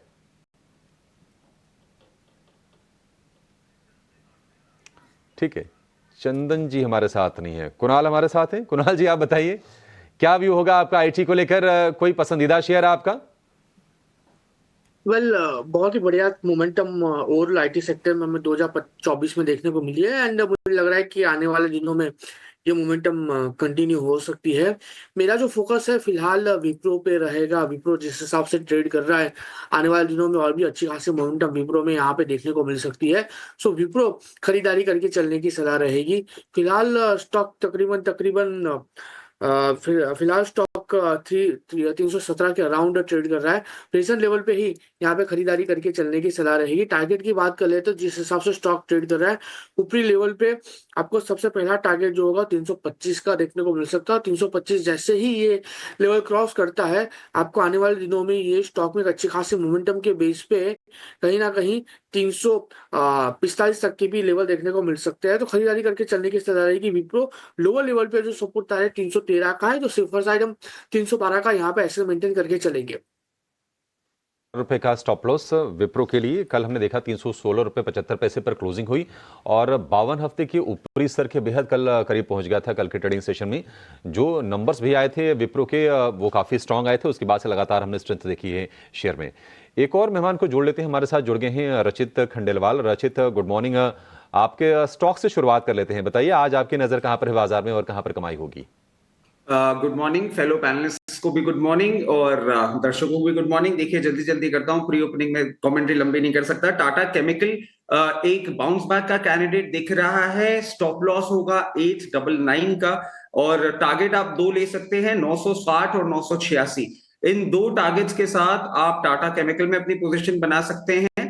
और क्योंकि कल आरबीआई की पॉलिसी है, कुछ इंटरेस्ट रेट सेंसिटिव्स के ऊपर भी हमें फोकस करना था। और टाटा मोटर्स आप देखें एक ट्रेंड रिवर्सल दिखाता हुआ दिख रहा है चार्ट पे। टाटा मोटर्स पे भी आप पोजीशन बना सकते हैं। 702 का आपका स्टॉप लॉस रहेगा और टारगेट रहेगा 752 का। ये 2 ट्रेडिंग कॉल्स 1 से 2 दिन के लिए आप लेके चल सकते हैं। तो चलिए टाटा ग्रुप स्टॉक्स पर रचित का भरोसा, टाटा केमिकल्स और टाटा मोटर्स, 2 स्टॉक्स जहां पर खरीदारी के मौके और उनके दिए टारगेट्स भी आप अपने स्क्रीन पर देख रहे हैं। क्विकली 9 बज चुके हैं, 9:05 हो चुके हैं और इस वक्त 9 की नवरत्न की सूची सबसे पहले जान लेते हैं, उसके बाद उन स्टॉक्स पर भी विस्तार से आगे चर्चा करते हैं। हर रोज की तरह हमारे सहयोगी शरद हमारे साथ जुड़ गए हैं। गुड मॉर्निंग शरद, बताइए। Good morning Mansi. सबसे पहले जो है स्विगी की बात करें तो तीसरे तिमाही के नतीजे कमज़ोर आए हैं, लॉसेस वाइड हुए हैं। खासकर कि क्विक कॉमर्स में जो है प्रेशर देखने मिल रहा है, मार्जिन्स का भी प्रेशर है। और आगे जाते हुए भी जो है कंपनी ने कहा है कि खराब गाइडेंस दी है कि प्रेशर जो है बना रहेगा। हालांकि फूड डिलीवरी बिजनेस स्टेबल था। कांसाई नेरोलैक नतीजे मजबूत आए हैं। एशियन पेंट से ज़्यादा बेटर परफॉर्मेंस भी उन्होंने किया। डेकोरेटिव सेगमेंट में चेंज ऑफ गार्ड हुई है और वहाँ पे थोड़ी अनसर्टेनिटी ज़रूर है, नए सीईओ आ रहे हैं, लेकिन ओवरऑल नंबर बहुत अच्छे आए हैं और पेंट सेगमेंट में सबसे बेहतरीन परफॉर्मेंस इन्होंने किया है। अब बात करते हैं इन्फोसिस, टीसीएस, आईटी स्टॉक्स पे भी नज़र रखिएगा। चौथे तिमाही कैलेंडर ईयर का जो नंबर है कॉग्निजेंट का, नतीजे अच्छे आए हैं। गाइडेंस भी जो है मजबूत देखने मिला है, तो इस पे भी नज़र रखिएगा। गुजरात गैस कमज़ोर नतीजे देखने मिले हैं और हायर गैस कॉस्ट के कारण इनके मार्जिन्स में दबाव आया है, तो स्टॉक के लिए नेगेटिव है। आरती फार्मा तीसरे तिमाही के नतीजे अच्छे आए हैं और पैट में भी एक अच्छी मूव देखने मिली और चौथे तिमाही में एक्सपेक्टेशंस है कि नंबर्स और अच्छे आ सकते हैं और स्टॉक में पॉजिटिव रिएक्शन भी देखने मिल सकता है। वारी एनर्जीज, प्रीमियर एनर्जीज और केमिकल स्टॉक्स के लिए पॉजिटिव न्यूज़ फ्लो है। यहाँ पे जो है solar cell, luxury car, chemicals पर घट सकता है थोड़े टैरिफ से। ये होने वाला है क्योंकि अगले हफ्ते पीएम मोदी जो है यूएस भी जा रहे हैं, तो एक टाइप से आप कह सकते हैं ट्रेड के लिए बेनिफिशियल है। यूनाइटेड स्पिरिट्स, यहाँ पे हैदराबाद की मैन्युफैक्चरिंग यूनिट की ऑपरेशन बंद हुई है, लेकिन कंपनी ने कहा है कि बड़ा इम्पैक्ट नहीं होगा, सिर्फ 1.5% कंट्रीब्यूशन रेवेन्यूज आता है यहाँ से।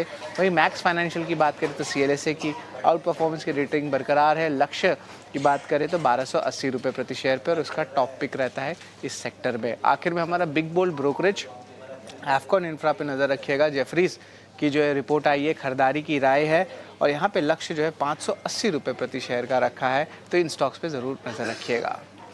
Absolutely, Sharad, that was a quick one. 9 की नवरत्न की सूची फटाफट हमें बताने के लिए आपका शुक्रिया। तो ये सारे के सारे स्टॉक्स हैं जिस पर नजर रहेगी। बाजार खुलने के साथ साथ इन स्टॉक्स पर किस तरह का रिएक्शन आता है, इस पर भी फोकस। लेकिन प्री ओपन इस वक्त मार्केट आप अपने स्क्रीन पर देख रहे हैं, बाजार की बढ़त के साथ खुलने के पूरे संकेत 23,750 के पार। निफ्टी में मजबूती के साइंस के साथ खुलने के पूरे संकेत इस वक्त नजर आ रहे हैं। तो लगातार अगर आज बढ़त देखने को मिलती है तो 5वां ट्रेडिंग सेशन होगा, जबकि बाजार में हरे निशान के साथ मजबूती का ट्रेंड जो है वो कायम रहेगा। हालांकि कल का सेशन वॉलेटाइल जरूर था, लेकिन आज के सत्र में अगर तेजी के साथ शुरुआत होती है तो होप्स जो है और ज्यादा बिल्टअप होती हुई जरूर नजर आएगी। स्ट्रॉन्ग क्यूज ग्लोबल मार्केट से तो हमने देखे ही हैं, साथ साथ नतीजों का दौर जो चला है, जहां जहां नंबर्स आ रहे हैं वहां से भी सपोर्ट बिल्ट होता हुआ दिख रहा है। और अगर आप देखें एक्शन जो है यहां से आने वाले 3 सेशंस में, देखिए गुरुवार है आज का सत्र, लेकिन गुरुवार, शुक्रवार, शनिवार 3 दिनों में हम ट्रिगर स्पेसिफिक काफी सारे एक्शन देखने वाले हैं। आज तो निफ्टी 50 कॉन्ट्रैक्ट्स की वीकली एक्सपायरी है। दिल्ली इलेक्शन के एग्जिट पोल्स हम देख रहे हैं, लेकिन नतीजे जो है शनिवार के सेशन में शनिवार के दिन आते हुए दिखेंगे। रिजल्ट हेवी आज का दिन है। 6 निफ्टी की, 11 एफएनओ की कंपनियां हैं। क्रेडिट पॉलिसी कल है, सो कह सकते कि आज, कल और शनिवार के दिन, तीनों के तीनों दिन हमारे पास ट्रिगर्स हैं जिस पर बाजार को रिएक्ट भी करना होगा और शनिवार के ट्रिगर पर सोमवार के सेशन में भी रिएक्शन आता दिखेगा। लेकिन आइए आज के नंबर्स और नतीजे जो आने वाले हैं उसका एक जिक्र कर लेते हैं। आज भारतीय Airtel, SBI, Britannia, ITC, hero MotoCorp जैसी तमाम कंपनियों के नंबर्स हैं। एक लंबी लिस्ट एफएनओ कंपनियों की भी है। कल से ही हम आपको नतीजों से ठीक पहले नतीजों के अनुमान भी बता रहे हैं। एसबीआई के चार्ट्स को पुल अप करते हैं, नतीजों से ठीक पहले कॉशियस ही है, ऑलमोस्ट 0.5% के गेन्स के साथ ये स्टॉक ट्रेड करने की कोशिश कर रहा है। क्रेडिट पॉलिसी से ठीक पहले रचित एक राय आपसे बैंक्स एंड फाइनेंशियल्स पर जानना चाहेंगे। टाटा ग्रुप स्टॉक्स पर आपका नजरिया था, लेकिन बैंक्स फाइनेंशियल्स के लिए किस तरह के सेंटिमेंट्स इस वक्त डेवलप हो रहे हैं? क्योंकि कल लगातार हमने देखा लॉन्ग्स बिल्टअप कहीं अगर हो रहे थे तो बैंक्स एंड फाइनेंशियल्स से थे। देखिए फाइनली अब ऐसा लग रहा है कि कल की पॉलिसी में आपको एक रेट कट भी देखने को मिल सकता है, और क्योंकि नए आरबीआई गवर्नर की ये पहली पॉलिसी होगी, तो वो किस तरीके से अपनी पॉलिसी के बाद अपना एक जो नजरिया है बैंकिंग एंड फाइनेंस के ऊपर वो रखते हैं, वो भी एक देखने लायक बात होगी। दो उनकी अगर हम बैकग्राउंड देखते हैं तो हम ये एक्सपेक्ट कर रहे हैं kind of experience that he has कि कुछ पॉजिटिव अनाउंसमेंट्स, कुछ पॉजिटिव नजरिया ही हमको देखने को मिलेगा। और इसी कारण से आप देखें कि कुछ चुनिंदा एनबीएफसीज जो बहुत पिटी थी, वो बजट के बाद से ही अच्छे सपोर्ट में आने लग गई थी। पीएसयू बैंक्स ने बहुत अच्छी बीटिंग ली है। अगर कल की पॉलिसी इन लाइन होती है और आरबीआई का गवर्नर का जो एक डायरेक्शन है आगे उनकी पॉलिसीज की तरफ, वो अगर पॉजिटिव स्टांस आपको कहीं ना कहीं देखने को मिलता है, तो मैं समझता हूं कि आने वाले फोर्टनाइट तक आपको बैंक में और अच्छा मूवमेंट देखने को मिल सकता है। थैंक्स फॉर दैट टेक रचित। और कैंजाई नैरोलैक पर एक क्विक व्यू कुणाल आपसे जानना चाहेंगे। बाजार खुलने से ठीक पहले नतीजे, स्ट्रॉन्ग नंबर्स का इम्पैक्ट प्री ओपन में तो नजर आ ही रहा है, मुनाफे में करीब अच्छा खासा इजाफा, और मार्जिन्स के फ्रंट पर भी हमने देखा है कुछ हद तक कंसर्न्स जो हैं छटते हुए नजर आए। अच्छे नतीजों का इस वक्त एक दिख रहा है ट्रिगर, 5% की तेजी के साथ खुलने की तैयारी। कल 257 के अराउंड अभी ओपनिंग होते हुए देखने को मिल रही है। कल का क्लोजिंग जो था वो तकरीबन 245 पे था, तो मैं थोड़ा सा वेट एंड वर्क करके चलने की सलाह दूंगा। एक बार ये जो वॉलेटिलिटी शुरुआती सेशन में देखने को मिल रही है, अगर वो सेटल डाउन हो जाती है एंड अगर स्टॉक वापस 251 के अराउंड आता है तो खरीदारी करके चलने की सलाह बनेगी। फिलहाल खरीदारी करके चलने की सलाह नहीं है। अगर 251 के पास आता है आप खरीदारी करके चलिए, 240 का एसएल मेंटेन करके चलेंगे। टारगेट की बात करें तो 260 से लेकर 270 के टारगेट हमें वहां पे देखने को मिल सकते हैं।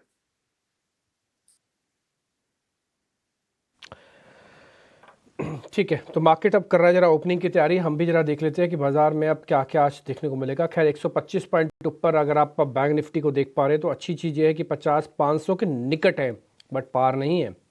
निफ्टी के अगर आप चेक करेंगे तो 23,761 है, 23,800 नहीं है, पार नहीं है इसके। हाँ, तो दोनों लेवल्स चेक करने होंगे, बैंक निफ्टी का और निफ्टी का।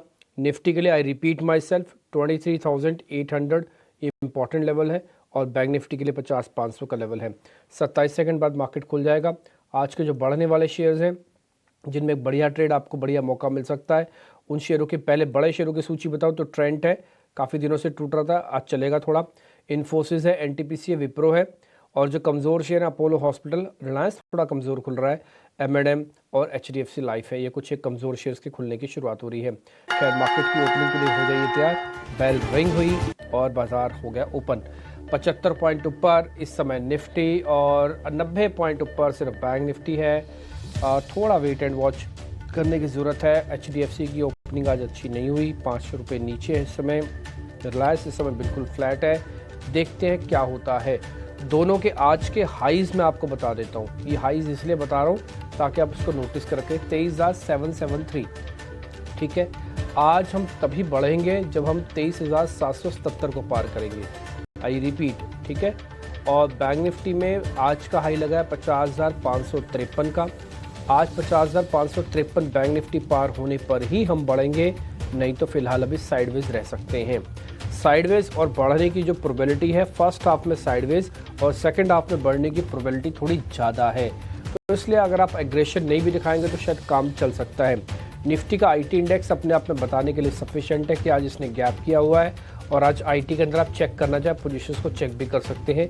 1% बकायदा आज इंडेक्स ऊपर है। जल्दी से दिखाइएगा सारे शेयर्स जिनके मैं नाम बोलता जाऊंगा, इनकी अपनी वेटेज है। पहला रिलायंस से शुरू कीजिए, फिर दूसरा एचडीएफसी बैंक, तीसरा टीसीएस इन्फोसिस ऑलरेडी आप देख ही चुके स्क्रीन पर, आधा % ऊपर है।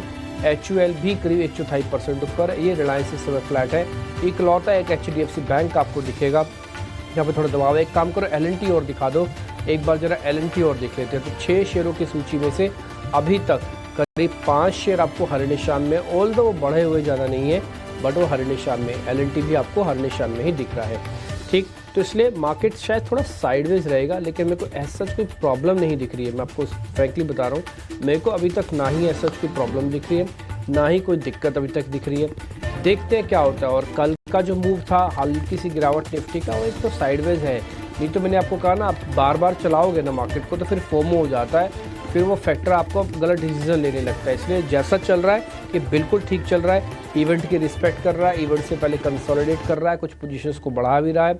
एफआईज की होल्डिंग को 2% से और बढ़ाई है इसने, तो सब कुछ चंगा सी टाइप चल रहा है। और अगर बीजेपी जनित चुनाव आज इलेक्शंस भी जीत जाते हैं, बहुत बड़ा फर्क तो नहीं डालेगा, बट हाँ कुल मिला के दाल में तड़के जैसा काम हो जाएगा, आप ऐसा समझ सकते हैं। कुछ ज़्यादा इम्पैक्ट उसका मार्केट कैलकुलेशन नहीं, क्योंकि पूर्ण राज्य नहीं है वो तो अपने आप में। खैर एनी हाउ, अब जरा तो मैं आपको टॉप गेनर्स दिखा देता हूँ, फिर हम हीट मैप वगैरह लेके आएंगे आपके सामने। पहले जरा दिखाता हूँ आपको कंसाई नैरोलैक, इसके नंबर्स अच्छे हैं तो 4% ऊपर आ गया। रेडिंगटन 3% ऊपर है।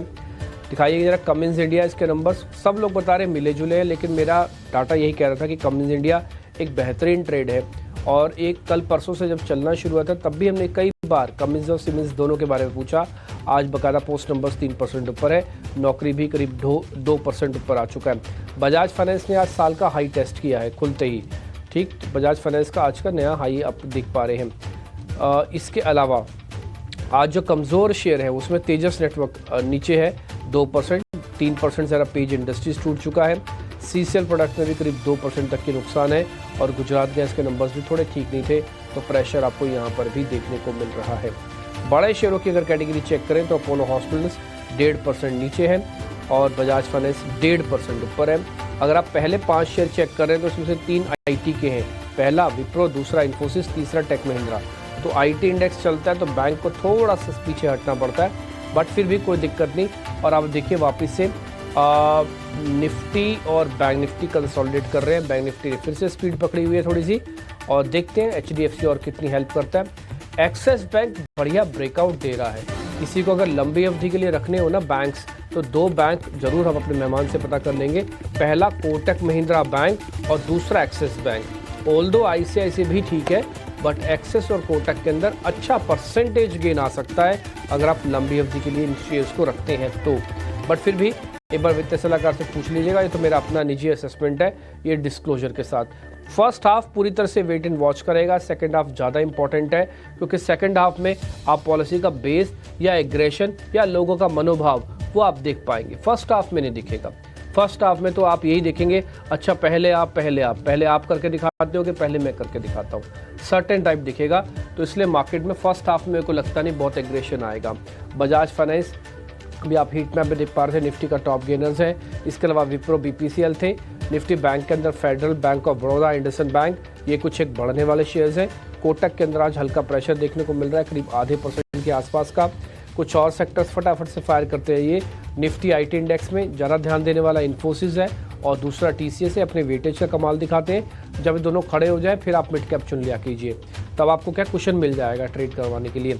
निफ्टी एफएमसीजी इंडेक्स मिला जुला होगा, क्योंकि बाजार ने भी 23,800 और 50,500 पार नहीं किया, इसलिए जब तक ये दोनों पार नहीं होते एफएमसीजी का साथ भी नहीं छोड़ना। रियल एस्टेट हमेशा की तरह सेलेक्टिव, जब भी कोई न्यूज़ आए, किसी में खबर आए, उसी शेयर के साथ ही आप एक्सपेरिमेंट करना उस दिन, अदरवाइज छोड़े रखना। और रेंज का ब्रेकआउट, रेंज का ब्रेकडाउन, उसी को चेक करते रहना। मेटल्स थोड़ा एग्रेसिव रहेंगे, हम तो 3-4 दिन से आपको मेटल्स के बारे में बता भी रहे हैं, और आप देख भी रहे होंगे, कभी वेदांता, कभी हिंडाल्को, कभी सेल, कभी टाटा स्टील, कुछ ना कुछ लिस्ट में आ ही रहा है। ऑटो स्टॉक्स भी ठीक है पोजिशनली, इसमें भी सिलेक्टिव होने की ज़रूरत है। अगर आप वैल्यू बाय ढूंढ रहे हैं तो आपको टाटा मोटर्स मिलेगा, अगर आप ग्रोथ ढूंढ रहे हैं तो आपको मारुति दिखेगा, अगर आप एंसिलरीज में जा रहे हैं तो मदरसा सुमी आपको बढ़िया दिखेगा। तो कुछ इस तरह के ट्रेड आपको ऐसे फाइंड आउट करने हैं कि मैं कौन हूँ और मेरे को कौन सा सौदा लेना है। मिड कैप, स्मॉल कैप के ट्रेड आपकी स्क्रीन पर है। अब मेरे दोनों सहयोगी मेहमानों से कनेक्ट करके आपके सामने ओपनिंग के ट्रेड रखेंगे।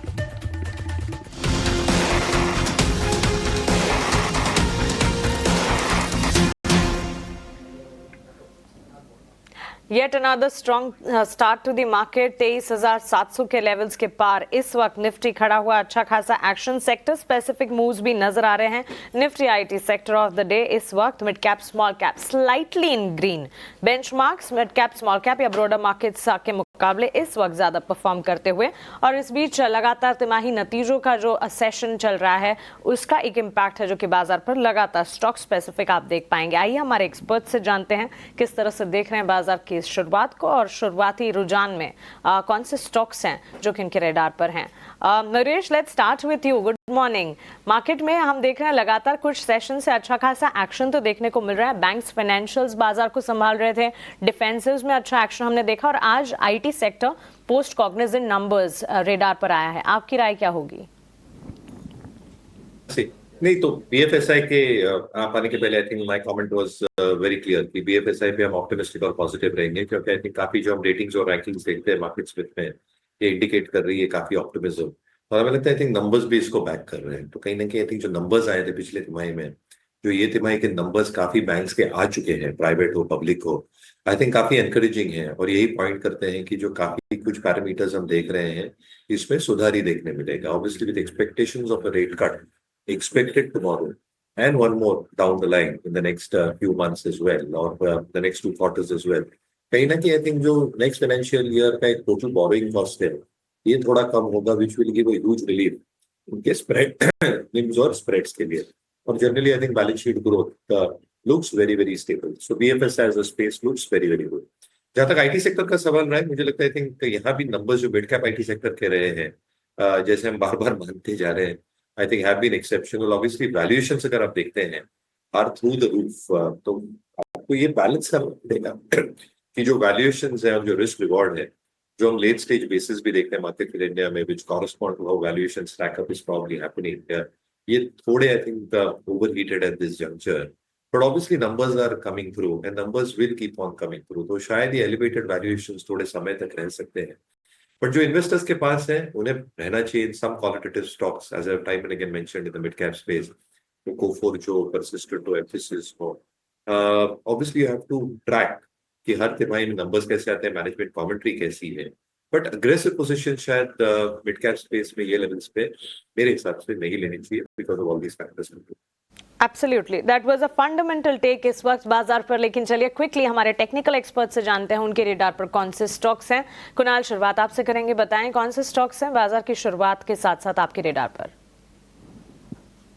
वेल डॉक्टर रेड्डी पे मेरी नज़र है फिलहाल, एक अच्छा खासा ब्रेकआउट दिया हुआ है, 1240 के अराउंड स्टॉक ट्रेड कर रहा है, खरीदारी करके चलने की सलाह रहेगी। 1200 के एसएल के साथ 1270 1270 का पहला टारगेट, और जैसे वो ब्रेक होता है 1320 का दूसरा टारगेट भी हमें यहाँ पे देखने को मिल सकता है। तो डॉक्टर रेड्डी खरीदारी करके चलने की सलाह है। Laboratory, health care, pharma, diagnostic और इसी कड़ी में आरती फार्मा लैब्स पर भी नजर होनी चाहिए। धुआंधार एक्शन, अच्छा खासा ट्रेंड मजबूती का नतीजों के दम पर इस स्टॉक में भी नजर आ रहा है। कुणाल, शुक्रिया आपका हमारे साथ जुड़ने के लिए, सवालों के जवाब देने के लिए और मार्केट पर स्टॉक स्पेसिफिक आपकी राय हमारे बीच रखने के लिए। Have a nice day to you. Rachit, आपसे जानना चाहेंगे, आप बताइए बाजार की शुरुआत में कौन से स्टॉक्स हैं जिस पर आपकी नजर है?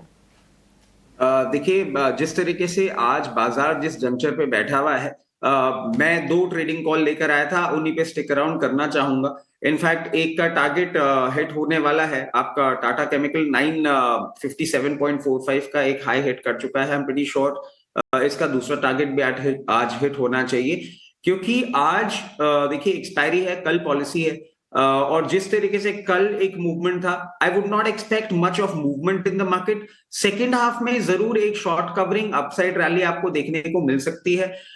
तो जब मार्केट से आप कुछ ज्यादा एक्सपेक्टेशंस नहीं रख रहे होते हैं मूवमेंट के लिए, थोड़ा लाइट हैंडेड बैठना ज्यादा अच्छा है। कल बड़ा इवेंट है, 10 बजे पॉलिसी आएगी, उसके बाद किस तरीके से फ्रेमवर्क डेवलप होता है उसके बाद पोजीशन लेना ज्यादा बेटर रहेगा।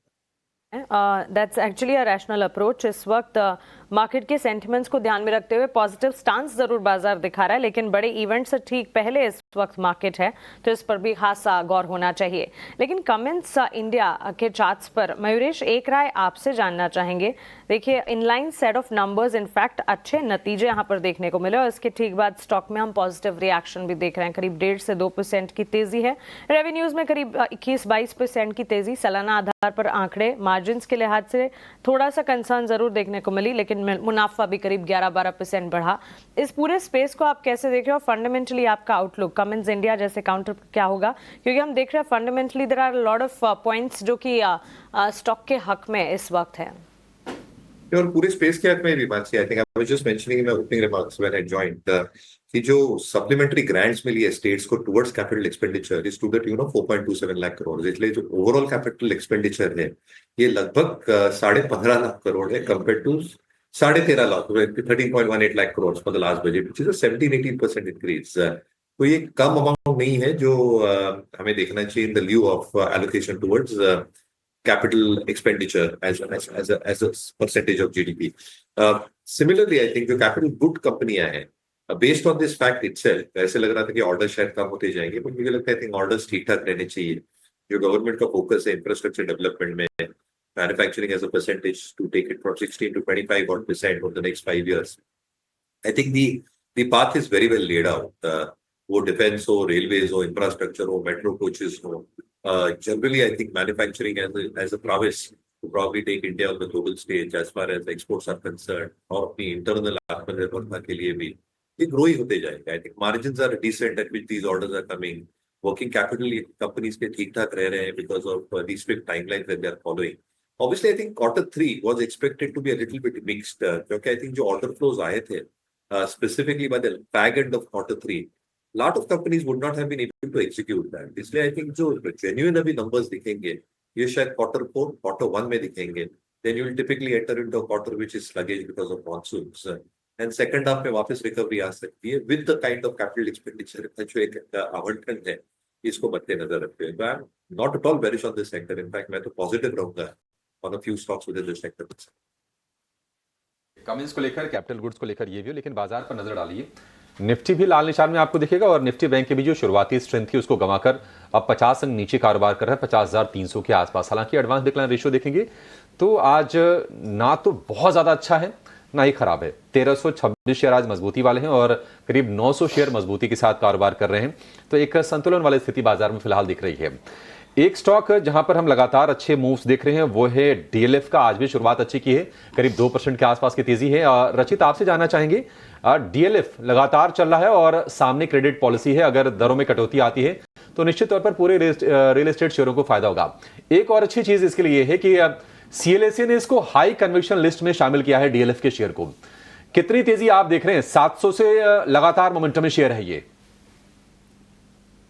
कि अगर हम डीएलएफ की बात करें और करंट लेवल्स की बात करें तो एक चीज हमें नोटिस करनी होगी, हाई कन्विक्शन ट्रेड हो गया है, इंटरेस्ट रेट सेंसिटिव है, रेट कट कल एक्सपेक्ट कर रहे हैं, उसके चलते एक मोमेंटम है और लोअर लेवल से अच्छा बाउंस बैक भी दिया है।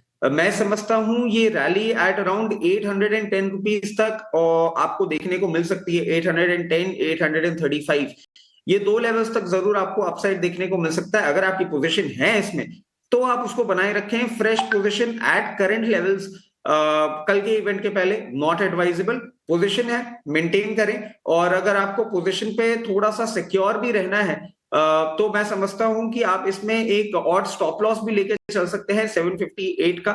758 के नीचे आए तो अपनी पोजीशन एक बार स्क्वायर अप भी कर दें, क्योंकि इवेंट के पहले या इवेंट में जाते हुए कोई वॉलेटिलिटी आई और ये डाउन साइड लेकर आया, थोड़ी सी प्रॉब्लम देखने को मिल सकती है। डीएलएफ को लेकर ये राय होल्ड करने की सलाह है। आज हम फार्मा के साथ साथ देख रहे हैं कि डायग्नोस्टिक वाली जो कंपनीज है उसमें स्पेशली मेट्रोपोलिस में अच्छी तेजी है। मयूरेश जी, ये स्पेस आपको कैसा दिखता है? क्योंकि देखिए इसमें कंपटीशन लगातार बढ़ रहा है, ऑनलाइन प्लेयर से एक अलग तरह का कंपटीशन है, मार्जिन शायद उस तरह की मार्जिन जैसे ये पहले एंजॉय करते थे शायद अब नहीं कर पाएंगे आगे। आपको स्पेस लगता कैसे? और कोई अगर निवेश के लिहाज से लंबा सोच रहा है, क्या उसकी थिंकिंग ठीक है? बिल्कुल ठीक है। और दो तीन रीजंस आई थिंक, अगर आप ये पूरे स्पेस और कॉन्स्ट्रक्ट को देखें Abhishek ji, I think a large part of the space is either with the hospital player जिनके खुद के डायग्नोस्टिक चेन्स हैं, या जो नेशन वाइड डायग्नोस्टिक चेन है, डॉक्टर लाल आप समझे, मेट्रोपोलिस समझे, कृष्णा डायग्नोस्टिक समझे, उनके पास है। तो आई थिंक एक जो फ्रेगमेंटेड मार्केट है which is a large part of the market, यहाँ पे एक बहुत बड़ी अपॉर्चुनिटी उभर के आएगी, बिकॉज ऑल दीज प्लेयर्स जो लिस्टेड स्पेस पे है they are slowly making inroads into a lot of regions that they are not present। और जैसे ही inroads बनाएंगे, आई थिंक जो एक ऑर्गेनाइज्ड मार्केट शेयर गेन्स है जिसे हम कहते हैं, ये बिल्कुल हासिल हो सकता है। दूसरा, अगर आप कोर नंबर्स देखें, you are absolutely right. I think जो एक ट्रेंड है in terms of how the number of patients have flown in or have come in for the tests, generally slow down देखा गया है। मेट्रोपोलिस का management ने बहुत साफ तरीके से कहा कि आई थिंक जो एक दौर था पिछले तिमाही में कि there were far more patient inbound, क्योंकि आई थिंक जो इलनेसेस या हेल्थ रिलेटेड ये थे तो थोड़े कम हो चुके थे। बट जनरली अगर आप देखते हैं जो एक कॉन्स्ट्रक्ट होता है in terms of going through these test as a whole, जो आप रेगुलर चेकअप्स कहते हैं, जो एनुअल चेकअप्स कहते हैं, I think this should have a consistency that is maintained going forward as well. और जो ये स्पेशलिटी टेस्ट कर रहे हैं, I think that is going to be very very critical going forward. Obviously I think एक healthy lifestyle lead करना बहुत important बात है, बट जैसे आई थिंक एक जनरल ट्रेंड्स देख रहे हैं इंडिया और globally, I think you are probably going to C a lot of lifestyle diseases crop up.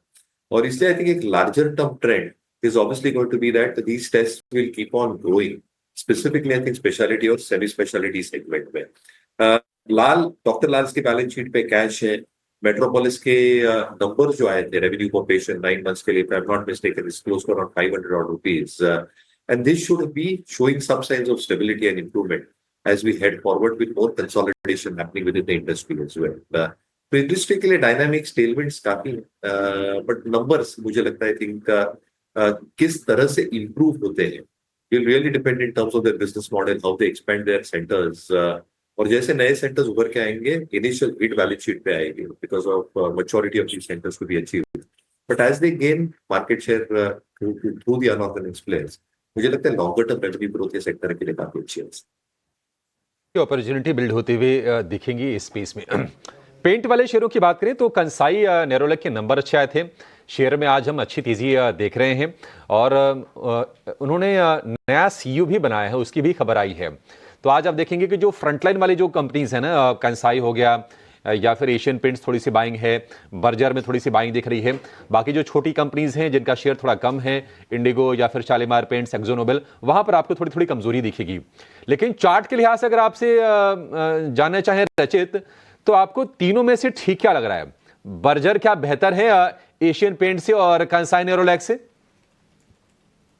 देखिए, ये बात आपकी बिल्कुल सही है कि चार्टिकल पैटर्न्स पे बर्जर थोड़ा बेटर लग रहा है, मगर अगर हम वैसे देखें तो एशियन पेंट्स भी कहीं ना कहीं एक बहुत ज्यादा करेक्शन में आ चुका है और मूवमेंट नहीं दे रहा है। और चार्टिकल पैटर्न्स में मैं देखूं तो लेटली कुछ टाइम से इसमें करंट लेवल्स पे थोड़ा थोड़ा बाइंग इंटरेस्ट दिख रहा है, एंड एक सेफ्टी नेट को भी अगर हम देखें तो उस पैरामीटर पे भी एशियन पेंट्स रिलेटिवली थोड़ा बेटर लग रहा है।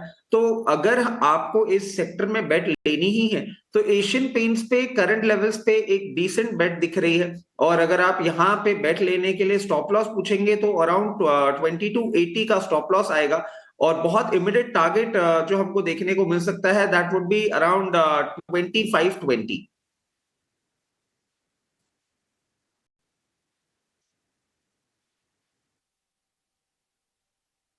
तो मार्केट्स के अंदर आपको थोड़ा वेट एंड वॉच के हिसाब से ट्रेड देखना चाहिए। एक्चुअली में अगर आप देखेंगे ना तो निफ्टी के अंदर भी थोड़ा क्रैक आया है, 38 पॉइंट इस समय निफ्टी आ चुका है नीचे, और ये 23,650 के अपने बहुत क्रिटिकल सपोर्ट एरिया पे, पहले ये रेजिस्टेंस था अब सपोर्ट एरिया है। Same with the bank Nifty 90 point नीचे है, ये 50,250 के आसपास है, तो पहला सपोर्ट एरिया इसके पास भी है। मैं आपको ये तो नहीं कहूँगा, जैसे मैंने आपको कल भी कहा था कि मेरे को फर्स्ट डे की बाइंग देखने पे मेरा एग्रेशन बहुत ज़्यादा नहीं आएगा, मेरे को बैक टू बैक चाहिए।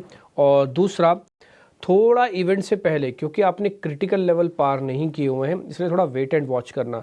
मैं तो कई समय से आपके सामने बात रख रहा हूँ कि जो buy right and sit tight करके बैठो, हर रोज़ मार्केट को ना देखो परसों का बाज़ार आप देखोगे आपको लगेगा सब कुछ अच्छा है, एकदम से आपको घर अच्छा लगने लगेगा, परिवार अच्छा लगने लगेगा, आपको खाना अच्छा लगने लगेगा, घूमना शहर अच्छा लगने लगेगा, कोई ट्रैफिक की प्रॉब्लम नहीं दिखेगी। लेकिन जैसे मार्केट थोड़ा बुझेगा ना, आपको ट्रैफिक की प्रॉब्लम, खाना अच्छा नहीं लगेगा, घर में भी आप लड़ोगे, सब कुछ करोगे। ये क्या होता है, ये ना मार्केट आपके दिमाग पे हावी हो जाता है थोड़ा सा, है ना, वो नहीं आपको करना है। क्यों? अगर रोज़ देख रहे हो तो हाँ, अगर रोज़ देख ही नहीं रहे फिर तो बात ही नहीं है। तो इस समय वो वाला मार्केट चल रहा है कि पोजिशनली आप अपने आप को फिट कर दो, यानी उसके अंदर अपना पैसा डाल दो, अच्छे शेयर्स के अंदर पैसा डाल दो और थोड़ा समय दो। बाज़ार इतना ख़राब हुआ था कि इसको ठीक होने के लिए भी समय चाहिए, ये 3-4 दिन में आप वैसा नहीं हो जाएगा ठीक, तो इसलिए थोड़ा सा समय दो। बस मैं इतने ही पॉइंट आपके सामने रखना चाहता हूँ। खैर आगे बढ़ रहा हूँ। मेरे को अभी भी ऐसा लगता है कि निफ्टी और बैंक निफ्टी में से बैंक निफ्टी जीत सकता है, क्योंकि उसके पास इवेंट है, उसके पास अच्छा पीसीआर है और उसके पास एक पुल बैक का चांसेस है और उसने अच्छे से कंसोलिडेट किया हुआ, अच्छी शॉर्ट कवरिंग कराई हुई है। तो इसलिए जब भी अगर पुल बैक कभी भी फास्ट आया निफ्टी और बैंक निफ्टी में से, अब परसेंटेज में ऑलमोस्ट दोनों बराबर हैं, लेकिन बैंक निफ्टी कभी भी आएगा तो ये पहले ऊपर ही आएगा। देखते हैं क्या होता है। अभी थोड़ा सेलेक्टिव होकर काम किया कीजिए। कुछ ट्रेड है ऐसे जहाँ पे कुछ लॉन्ग पोजीशंस बन रही है, मैं जरा चेक करवा लेता हूँ वहाँ पे क्या करना चाहिए इस समय। एलकेएम लैब एक बार जरा स्क्रीन पे दिखाना, 2% ऊपर है। रचित एक बार जरा एलकेएम लैब चेक करो, बिना वॉल्यूम के बढ़ रहा है, ये चलेगा क्या? कि बिना वॉल्यूम के कोई भी अगर ट्रेड ऐसे बनता है तो उसमें फंसने के चांसेस थोड़े ज्यादा हो जाते हैं, क्योंकि कहीं ना कहीं कन्विक्शन बाइंग नहीं आ रही होती है।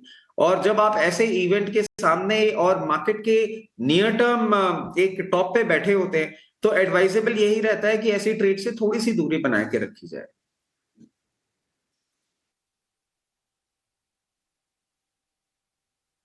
ठीक है, डन। एक शेयर मैंने सुबह भी आपसे पता किया था, इनफैक्ट मैंने मयूरेश से भी कॉल ली थी, वो थे बायोकॉन। आज भी बायोकॉन के अंदर आपको हरा निशान दिखेगा। एक चीज़ मैं आपको और दिखाता हूँ, देखो मार्केट्स के अंदर जैसे भी थोड़ा सा एग्रेशन पीछे हटेगा ना, डिफेंसिव अपने आप आ जाएंगे। स्क्रीन पे दिखाओ मेट्रोपोलिसिस, जब बोलता जा रहा हूँ वो दिखाते जाना। मेट्रोपोलिसिस का शेयर दिखाओ, एलकेम लिमिटेड दिखाओ, डॉक्टर रेड्डीज दिखाओ, जायडस लाइफ साइंसेज दिखाओ, ठीक है।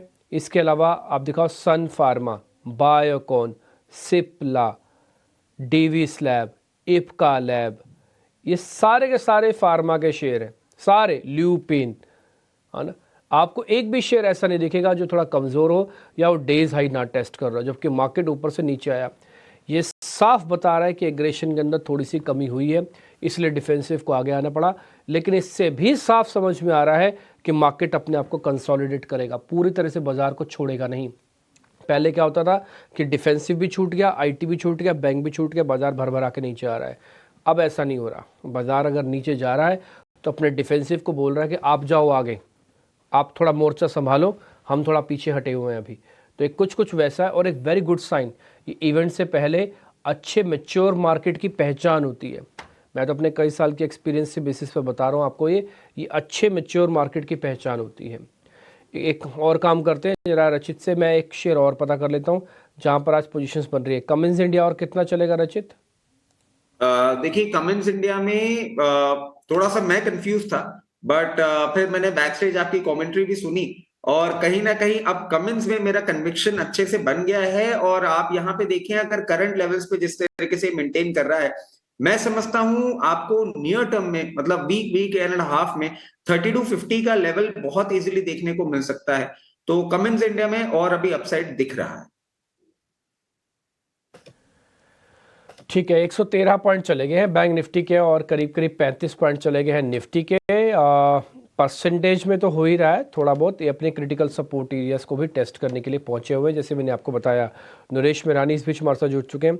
नरेश, मंडे का जो मार्केट था वो काफ़ी इंपॉर्टेंट था, मंगलवार और इम्पॉर्टेंट था, बहुत थोड़ा साइडवेज हो गया। आज भी साइडवेज टू नेगेटिव मार्केट है।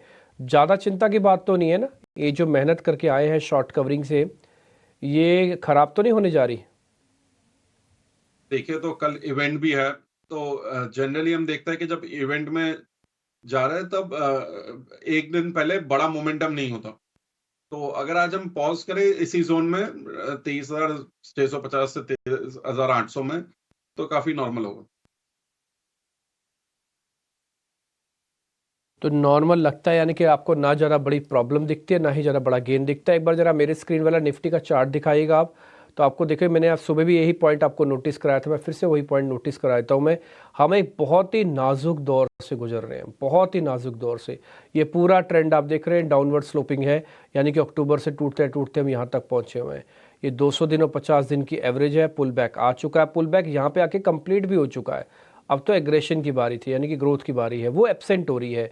आप देखोगे एक रेड कैंडल के बाद बार बार ये 2 रेड कैंडल्स बन रही है ग्रीन के बाद, ये रिजेक्शन होना है। और मैंने आपको सुबह भी इसके बारे में बताया था कि अगर मैं अपने किसी दोस्त के पास जा रहा हूँ, वो अपने घर पे बुला रहा है मेरे को, लेकिन दरवाजे से ही वापस भेज रहा है, तो मेरे को एक बार बुरा नहीं लगेगा, दूसरी बार नहीं लगेगा, लेकिन तीसरी चौथी बार बुरा लगेगा कि उसने मेरे को घर के अंदर क्यों नहीं बुलाया।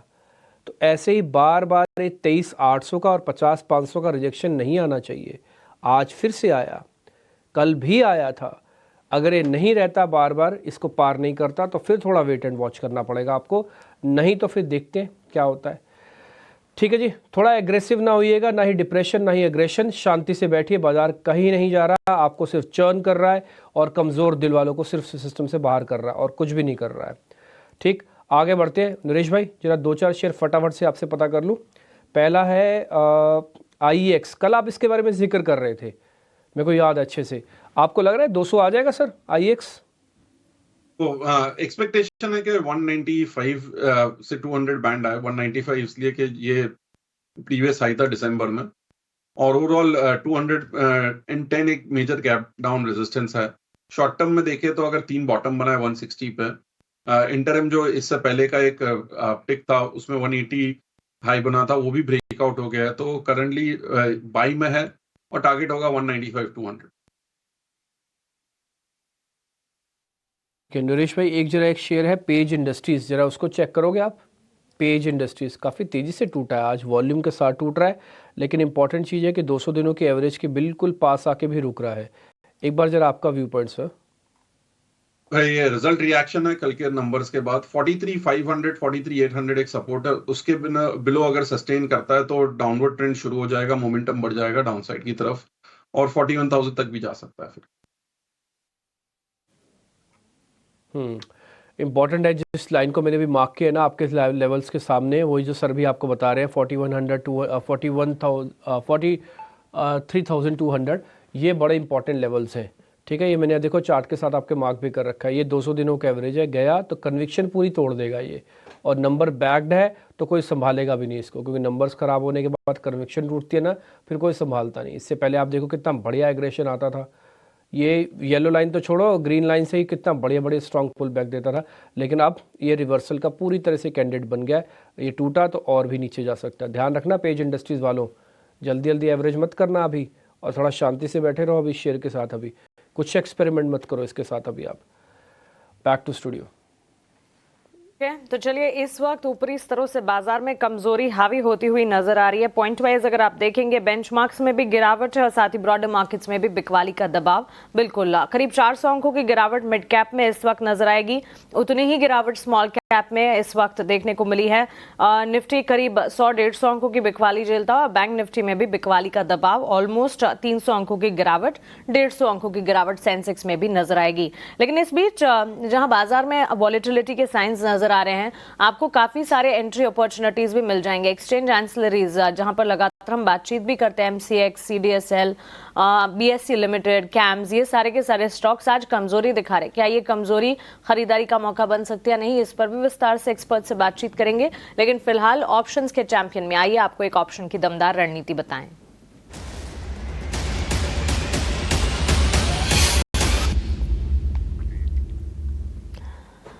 आज ऑप्शंस के चैंपियन में हमारे साथ हमारे एक्सपर्ट रेलिगेयर ब्रोकिंग के अजीत मिश्रा जुड़ गए हैं। अजीत बताइए, गुड मॉर्निंग, कौन सी ऑप्शन की रणनीति होगी आपके पास से? या गुड मॉर्निंग। सो देखिए, जिस तरीके से अभी मार्केट में थोड़ा सा हाई लेवल पे कंसोलिडेशन, प्रॉफिट टेकिंग का टोन दिख रहा है, मेरे हिसाब से डिफेंसिव पे आपको फोकस करना चाहिए, और with in the defensive basket also जहाँ पे कि आपको स्ट्रेंथ दिख रही है कंसिस्टेंटली। तो डिविज लैब बेसिकली एक ऐसा नाम फ्रॉम दी फार्मा स्पेस जिसने कि हाल फिलहाल में अपने रिकॉर्ड हाइज के पास रीटेस्ट किया है। पिछले 2 दिनों में कुछ कंसोलिडेशन देखने को मिली है, तो मुझे लगता है जस्ट एक नॉर्मल पॉज है next leg of the up move के लिए। तो यहाँ आपको यूटिलाइज करना चाहिए इस पॉज को बाइंग अपॉर्चुनिटी की तरह। तो 6200 वाली कॉल जो करीब 163 के पास ट्रेड कर रही है, इसको बाय करने की रिकमेंडेशन होगी। 125 का आपका स्टॉप लॉस रहेगा 245 तक के टारगेट्स के लिए।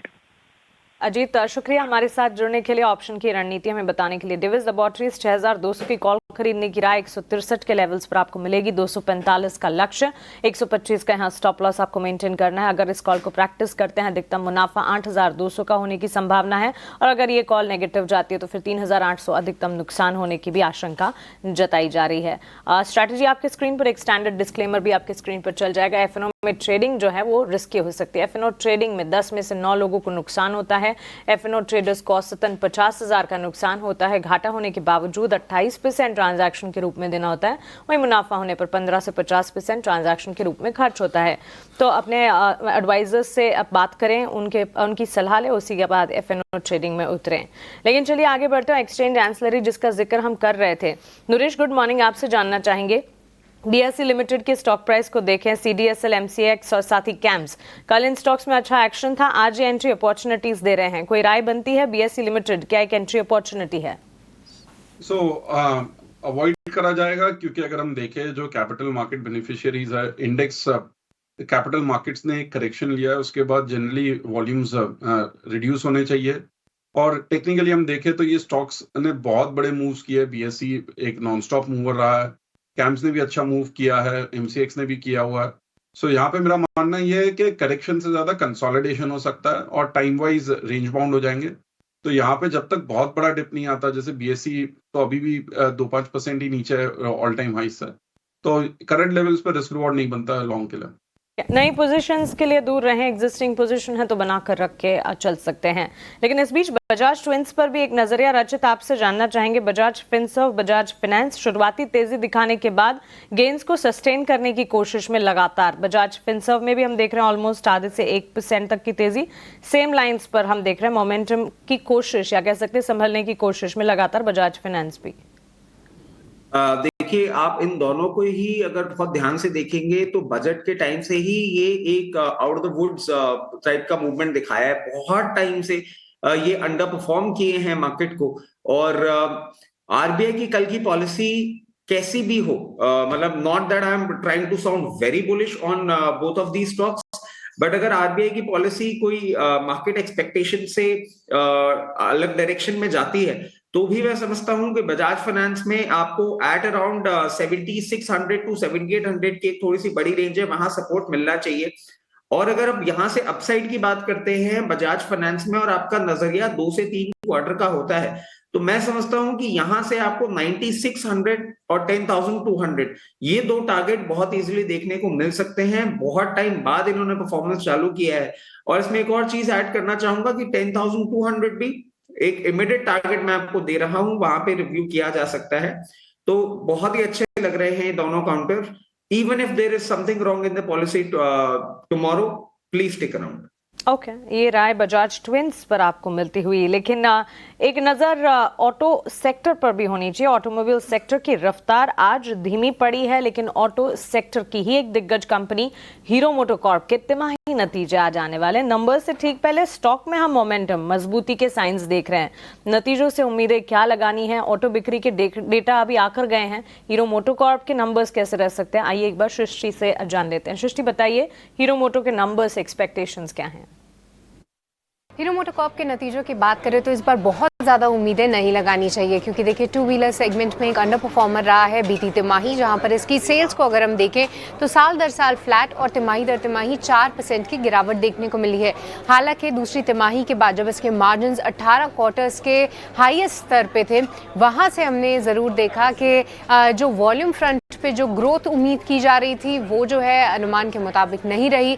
उसी के साथ साथ जो है मार्जिन्स पे भी इस बार प्रेशर आते हुए हम ज़रूर देख सकते हैं, क्योंकि 14.5% जो मार्जिन दूसरी तिमाही में थे अब वो घटकर 14% पे रहेंगे। हालांकि साल दर साल ये सपाट जरूर माने जाएंगे। अगर इनके प्रॉफिट की बात करें तो जी हाँ, जो कि एवरेज रियलाइजेशन और जो कि दाम बढ़ाए गए हैं साल दर साल बाइक्स में, उसके चलते और बेहतर प्रोडक्ट मिक्स के चलते इनके प्रॉफिट में थोड़ा साल दर साल इजाफा ज़रूर हो सकता है, जहां पे 1122 करोड़ हम ये आंकड़ा आने की उम्मीद कर रहे हैं। वहीं सिंगल डिजिट ग्रोथ इनके रेवेन्यू और एबिटा में भी हम उम्मीद लगाकर चल रहे हैं। अब बात करें आने वाली कमेंट्री की, तो वहां पे देखना काफ़ी इंपॉर्टेंट होगा कि कंपनी रूरल में सेंटिमेंट किस तरीके से बिल्ड इन होते हुए देख सकती है, क्योंकि जैसा कि हम जानते हैं यूनियन बजट में काफ़ी अच्छी अनाउंसमेंट्स हुई हैं। मिडिल क्लास को जो है और भी अब रकम उनके हाथ में आती हुई दिखेगी, तो उसको लेकर क्या कुछ एक्साइटमेंट है, क्या कुछ उम्मीदें हैं, वो देखना काफ़ी इंपॉर्टेंट होगा। साथ ही कंपनी ने 14 से 16% की अपनी लॉन्ग टर्म जो मार्जिन गाइडेंस है उसको इंटैक्ट रखा था, वहां पर कुछ वो बदलाव करती है या नहीं ये भी हम ट्रैक करेंगे। और मार्च 2025 तक नए लॉन्चेस की भी वो बात कर रहे थे, तो उसके बारे में भी जानकारी जो है हम ज़रूर समझना चाहेंगे मैनेजमेंट से। पर इस बार आंकड़ों पे कुछ बहुत ज़्यादा उम्मीद ना करें। 14% मार्जिन कंपनी सस्टेन कर पाती है या नहीं ये देखना सबसे इम्पॉर्टेंट है, और साथ ही कॉमेंट्री पर भी हमारी नज़र है। ओके सृष्टि, शुक्रिया नतीजों के अनुमान हमारे बीच रखने के लिए। तो वैसे नंबर्स से खास उम्मीद नहीं लगानी है, लेकिन कई सारे की मॉनिटरेबल्स हैं, मैनेजमेंट की कमेंट्री है, और साथ ही आगे किस तरह के इनोवेशन और डेवलपमेंट प्लान्स है इस पर नजर जरूर रहेगी। नरेश, एक क्विक व्यू आपसे जानना चाहेंगे। हीरो मोटोकॉर्प नतीजों से पहले ऑलमोस्ट 1% के गेन्स दिखा रहा है। काफी करेक्शन हो चुका है ऑलरेडी स्टॉक में। अगर हम देखें तो ऊपर में गया था ऑलमोस्ट 6000 6200, वहां से 4200 पे आया हुआ है। पोस्ट नंबर अगर ये 400 के ऊपर सस्टेन करता है तो एक शॉर्ट टर्म रिवर्सल कंफर्म होगा और 4800 तक जा सकता है। As of now sideways expectation है।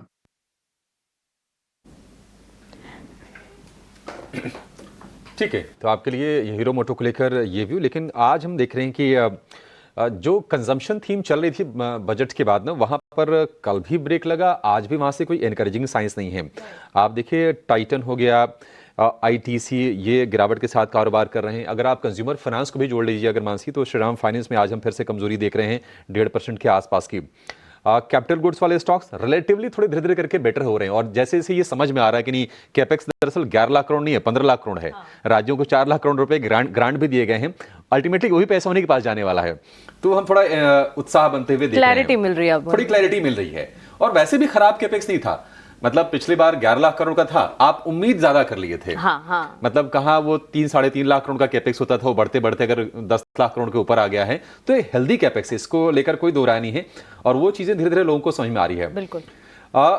टाइटन को लेकर एक जरा व्यू लेना चाहेंगे। रचित, आप बताइए टाइटन कैसा लग रहा है आपको शेयर ये चार्ट पर? देखिए टाइटन पे कल हमने एक कॉल भी इनिशिएट करी थी, ट्रेडिंग कॉल, और अनफॉर्चुनेटली जब आप मेरे पास आए हैं, ये कल के हमारे स्टॉप लॉस के नीचे ही आया है। 3440 का हमने स्टॉप लॉस दिया था, और यहाँ पे ये इन लेवल्स पे ट्रेड कर रहा है। बट हाँ, एक चीज है कि थोड़ा सा इंट्राडे मूव है, मैं समझता हूँ ये यहाँ से बाउंस बैक करना चाहिए, क्योंकि टाइटन में आप जो कंजम्पशन स्लो डाउन वाली बात थी, अब उससे बाहर आता हुआ दिख रहा है, और जो इनका और एंसिलरी बिजनेस है उसमें बहुत अच्छी ग्रोथ भी एक्सपेक्ट कर रहे हैं। आने वाले क्वार्टर्स में जिस तरीके से ये इसका बिजनेस इंप्रूव होता हुआ दिख सकता है, उसके चलते हम एक्सपेक्ट करते हैं कि अभी यहाँ से थोड़ा सा एक अपसाइड आपको देखने को मिल सकता है। अब देखिए 3440 पे ये थोड़ा सा स्ट्रगल कर रहा है, जो हमारा स्टॉप लॉस का लेवल था। बट हाँ, अगर आप इसको एक वीक का भी टाइम लेके चलेंगे तो अराउंड 3600 3800 ये दो लेवल्स आपको देखने को मिल सकते हैं। जस्ट दैट जो पूरा का पूरा कंजम्पशन में, जैसे कि आप बता रहे थे, प्रॉफिट टेकिंग एक आई है, उसके साथ साथ ये नीचे आया है, but nothing to worry, future अच्छा लग रहा है। क्या लग रहा है फ्यूचर? एक शेयर और है जिसका फ्यूचर मुझे अच्छा लग रहा है, और पिछले 3-4 दिन से मैं उसके लेकर लगातार अपडेट कर भी रहा हूं, और वो है कैस्ट्रॉल का। नरेश जी, कैस्ट्रॉल अच्छे नंबर, बढ़िया डिविडेंड, सस्ता क्रूड, ये कई चीजें फेवरेबल दिख रही हैं, और 200 रुपए के ऊपर का भाव हो गया है। कैस्ट्रॉल अभी कितना चलेगा? नई पोजीशन लेने के लिए ये प्राइस ठीक है? अगर हम देखें तो वॉल्यूम भी काफी अच्छे थे लास्ट 2 दिन से। नई पोजीशन लेने के लिए थोड़ा पार्शियली लेना चाहिए और 119 पे ऐड करना चाहिए। लास्ट 1 साल का जो मेजर ब्रेकआउट के बाद जो सपोर्ट लेवल था वो टेस्ट हो चुका है। अच्छे प्राइस पॉइंट पे मुझे लगता है यहाँ से 225-240 जा सकता है, और 190-95 में जोन में बाइंग होना चाहिए। 190-195 के जोन में आप इसमें बाइंग कीजिए। नूरी जी, फार्मा स्टॉक्स में चूंकि तेजी है, एक फार्मा का स्टॉक जरा आप चेक करके बताइए। टॉरेंट फार्मा हम देख रहे हैं कि आज लगातार दूसरे सत्र में तेजी है। हालांकि ऊपरी स्तरों से काफी तेज प्रॉफिट टेकिंग इसमें आई थी, लेकिन नंबर्स इसके ठीक ठाक आए, और उसके बाद हम फिर से बाइंग होते हुए देख रहे हैं। टॉरेंट फार्मा आपको कैसा लग रहा है? क्या ये ठीक है ट्रेड के लिहाज से? तो अगर हम देखें तो ये रेंज बाउंड स्टॉक है। लास्ट 4 महीने से नीचे की रेंज में 3050-3080 का सपोर्ट है। सो यहाँ पे क्लोजर टू 3100 बाई कर सकता है, 3050 का स्टॉप लॉस रख के। ऊपर का रेंज है 34-3500, वहां तक स्लोली बाउंस हो सकता है। 34,3500 का लेवल है, वहां तक ही जा सकता है टोरेंट फार्मा का शेयर। Naukri.com यानी कि इन्फो एज लगातार इसमें हम मजबूती देख रहे हैं। 7,000 रुपए के आसपास आके ये शेयर ने सपोर्ट लिया और उसके बाद इसमें थकान के कोई संकेत नहीं है। 7,000 से 8,000 की एक तरफा रैली ऑलमोस्ट इस शेयर ने दिखाई है। इन्फो एज, रचित आप बताइए अभी कितना चलेगा शेयर ये? देखिए यहां से ऐड करना चाहूंगा कि अराउंड 8800 का एक लेवल है जो आपको मतलब 8800 8850 तक के लेवल्स आप देख लीजिए जो आपको इमिडिएटली देखने को मिल सकते हैं। और क्योंकि मार्केट इस तरीके का है और ऐसे जंक्चर पे और इसने रनअप कर लिया है तो एक स्ट्रिक्ट स्टॉप लॉस भी आप लेके चलिएगा। 7680 के स्टॉप लॉस के साथ आप 8800 8850 के लेवल्स के लिए अपनी पोजीशन बनाए रख सकते हैं। एज को लेकर ये व्यू 2.5% के आसपास की तेजी फिलहाल इस शेयर में है। आज निफ्टी के जो 6 नतीजे आने वाले हैं उसमें आईटीसी के नंबर्स पर भी नजर रहेगी। एफएमसीजी प्ले है इसमें, लेकिन वो जो डिस्क्रिशनरी वाला जो सेगमेंट है ना उसका थोड़ा ज़्यादा है। ज़्यादातर आए तो इनकी सिगरेट से ही आती है, तो इसको बाकी एफएमसीजी कंपनीज के साथ जोड़ के नहीं देखा जाना चाहिए उस तरह से। लेकिन नंबर्स कैसे हैं, कैसे आ सकते हैं, ये जरा समझ लेते हैं। हमारे सहयोगी स्नेही हमारे साथ जुड़ गए हैं पूरा का पूरा अनुमान लेकर। स्नेही बताइए क्या उम्मीदें हैं आईटीसी से और फोकस में कौन सी चीज़ रहेगी? जी हाँ, आईटीसी के Q3 नंबर्स के बारे में बात करें तो बहुत डिसेंट सेट नंबर्स की हम उम्मीद कर रहे हैं। अगर हम रेवेन्यू को देखें स्टैंड अलोन बेसिस पर तो इसकी अपेक्षा है 18,456 करोड़ पर, जो कि 12% ईयर ऑन ईयर हायर है। एबिटा की बारे में बात करें तो वो 6,400 करोड़ पर उम्मीद है, जो कि 6.3% अपटिक है year on year. Net profit के बारे में बात करते हैं तो यहाँ पर हम थोड़ा सा प्रेशर बनता हुआ देख रहे हैं। एक 5% का कट एक्सपेक्ट कर रहे हैं हम लास्ट ईयर के नंबर से एट 5,290 करोड़। और मार्जिन्स के बारे में बात करें तो इसके दम पर मार्जिन्स पर भी थोड़ा प्रेशर बन सकता है। 34.7% हमारी उम्मीद है और लास्ट ईयर का आंकड़ा था 36.5%। अब हम क्या एक्सपेक्ट कर सकते हैं आईटीसी के नंबर से? सिगरेट का जो बिजनेस वॉल्यूम है वो 3.5 से 5% के बीच में कहीं पर भी उसका ग्रोथ हमें देखने मिल सकता है। और सेल्स ग्रोथ के बारे में बात करें तो उसके 7% ईयर ऑन ईयर बेसिस पर बढ़ने की प्रतीक्षा है। एफएमसीजी बिजनेस को 5% बढ़ने की अपेक्षा रखते हैं हम। और मार्जिन प्रेशर भी बना रहेगा क्योंकि इन्फ्लेशन हमें दिखा है लीफ टोबैको के प्राइसेस पर और अन्य एग्री कमोडिटीज़ पर भी। पेपर सेगमेंट के बारे में बात करते हैं तो हम इसको वापस एक्सपेक्ट कर रहे हैं कि ये क्वार्टर भी इसके लिए वीक रहेगा और तकरीबन 2% ईयर ऑन ईयर बेसिस पर सिर्फ 2% का हम अपटिक एक्सपेक्ट कर रहे हैं पेपर बोर्ड्स के सेगमेंट में। अदर देन दैट एग्रीकल्चर और होटल्स बिजनेस यहाँ पर से स्ट्रॉन्ग ग्रोथ की उम्मीद हम रख सकते हैं। अब की मॉनिटरेबल्स क्या रहेंगे, फैक्टर्स टू वॉच क्या रहेंगे जब कंपनी के नंबर्स रिलीज होते हैं? डिमांड आउटलुक कंपनी का रूरल और अर्बन डिमांड पर, कंपेटिटिव इंटेंसिटी क्योंकि बहुत कंपटीशन बढ़ गया है ये सेगमेंट में, रॉ मटेरियल्स ट्रेंड्स और वहाँ पर जो इन्फ्लेशन कंपनी को दिख रहा है, एग्री बिजनेस का आउटलुक और कंपनी का अपना प्राइसिंग स्ट्रैटेजी आगे जाते हुए। तो जी हाँ, हमें इन नंबर्स की प्रतीक्षा है जब आईटीसी के नंबर्स आएंगे, बट ओवरऑल डिसेंट सेट की उम्मीद हम रख रहे हैं आईटीसी के Q3 से। ठीक है, डिसेंट से नंबर आएंगे। आय में आपको बढ़त दिखेगी 10-12% के आसपास की। मार्जिन में कंट्रैक्शन होगा करीब 2% के आसपास का और मुनाफे पर भी थोड़ा सा हिट लगने के आसार हैं। ये आईटीसी के नंबर्स नतीजों से पहले हम देख लें कि 1 से 1.25% के आसपास की गिरावट के साथ ये शेयर कारोबार कर रहा है। आईटीसी अब मतलब 2 शेयर अब तो हो गए, आईटीसी होटल्स भी अब तो लिस्ट हो गया है और कल सेंसेक्स और बीएससी के जो अदर इंडाइसिस थे वहाँ से उसको रिमूव कर दिया गया। 170 रुपये के आसपास आईटीसी होटल्स का भाव होना चाहिए। एक बार दिखा दीजिए, लोगों को थोड़ा पता चल जाएगा उसके बारे में भी। लेकिन क्रूड में जो सॉफ्टनेस आई है उसके चलते जो शेयर चल रहे हैं उसमें आप देखिए बीपीसीएल करीब 2% मजबूत है और निफ्टी के टॉप गेनर्स में ये शेयर शामिल है। हो सकता है कि क्रूड का सपोर्ट इसके लिए और बना रहे। हालांकि क्रूड के साथ साथ आपको जो ना रुपये डॉलर के इक्वेशन पर भी नजर रखनी पड़ेगी क्योंकि रुपया लगातार डिप्रिशिएट हो रहा है, तो वो चीज़ें थोड़ी वहाँ से ऑफसेट हो जाती हैं। दिक्कत ये है। ठीक है, लेकिन समझते हैं ओएमसी बास्केट में कोई अगर शेयर अच्छा लग रहा हो तो नरेश जी कोई शेयर आपको लगता है कि थोड़ा पोजिशनल व्यू लेके खरीदा जा सकता है ओएमसीज में? आईओसी है जो काफी गिरा है स्टॉक ऊपर से 180-190 जो टॉप हुआ करता था जुलाई अगस्त में, वहां से 125-130 तक आ गया। यहाँ पे एक रिवर्सल सिग्नल भी अगर 132 सस्टेन करता है तो करंट लेवल्स पे आईओसी में अच्छा लगता है रिस्क। आईओसी बेहतर लग रहा है नरेश जी को। 127 रुपये का भाव है, आधे % के आसपास के गेंस के साथ फिलहाल ये शेयर कारोबार कर रहा है। चलिए 10 बज गए हैं और इक्विटी मार्केट का तो हमने आपको पूरा जायजा दे दिया। जो इंडेक्स की स्थिति है थोड़ी सी वीकर साइड पर है। निफ्टी बैंक करीब 60 अंक नीचे है और निफ्टी को भी अगर आप देखेंगे तो वो भी करीब 60 अंक नीचे है। अभी तक का कोई ऐसा वोलेटाइल मूव नहीं है, एक रेंज बाउंड ही हम ट्रेड देख रहे हैं। अच्छी चीज़ बस ये है कि जो एडवांस डिक्लाइन का रेशियो है वो थोड़े बेहतर साइड पर है। इंडिया विक्स 14.5 के आसपास है, आज फिर से थोड़ा हम उछाल देख रहे हैं लोअर लेवल से। लेकिन कमोडिटीज में आपके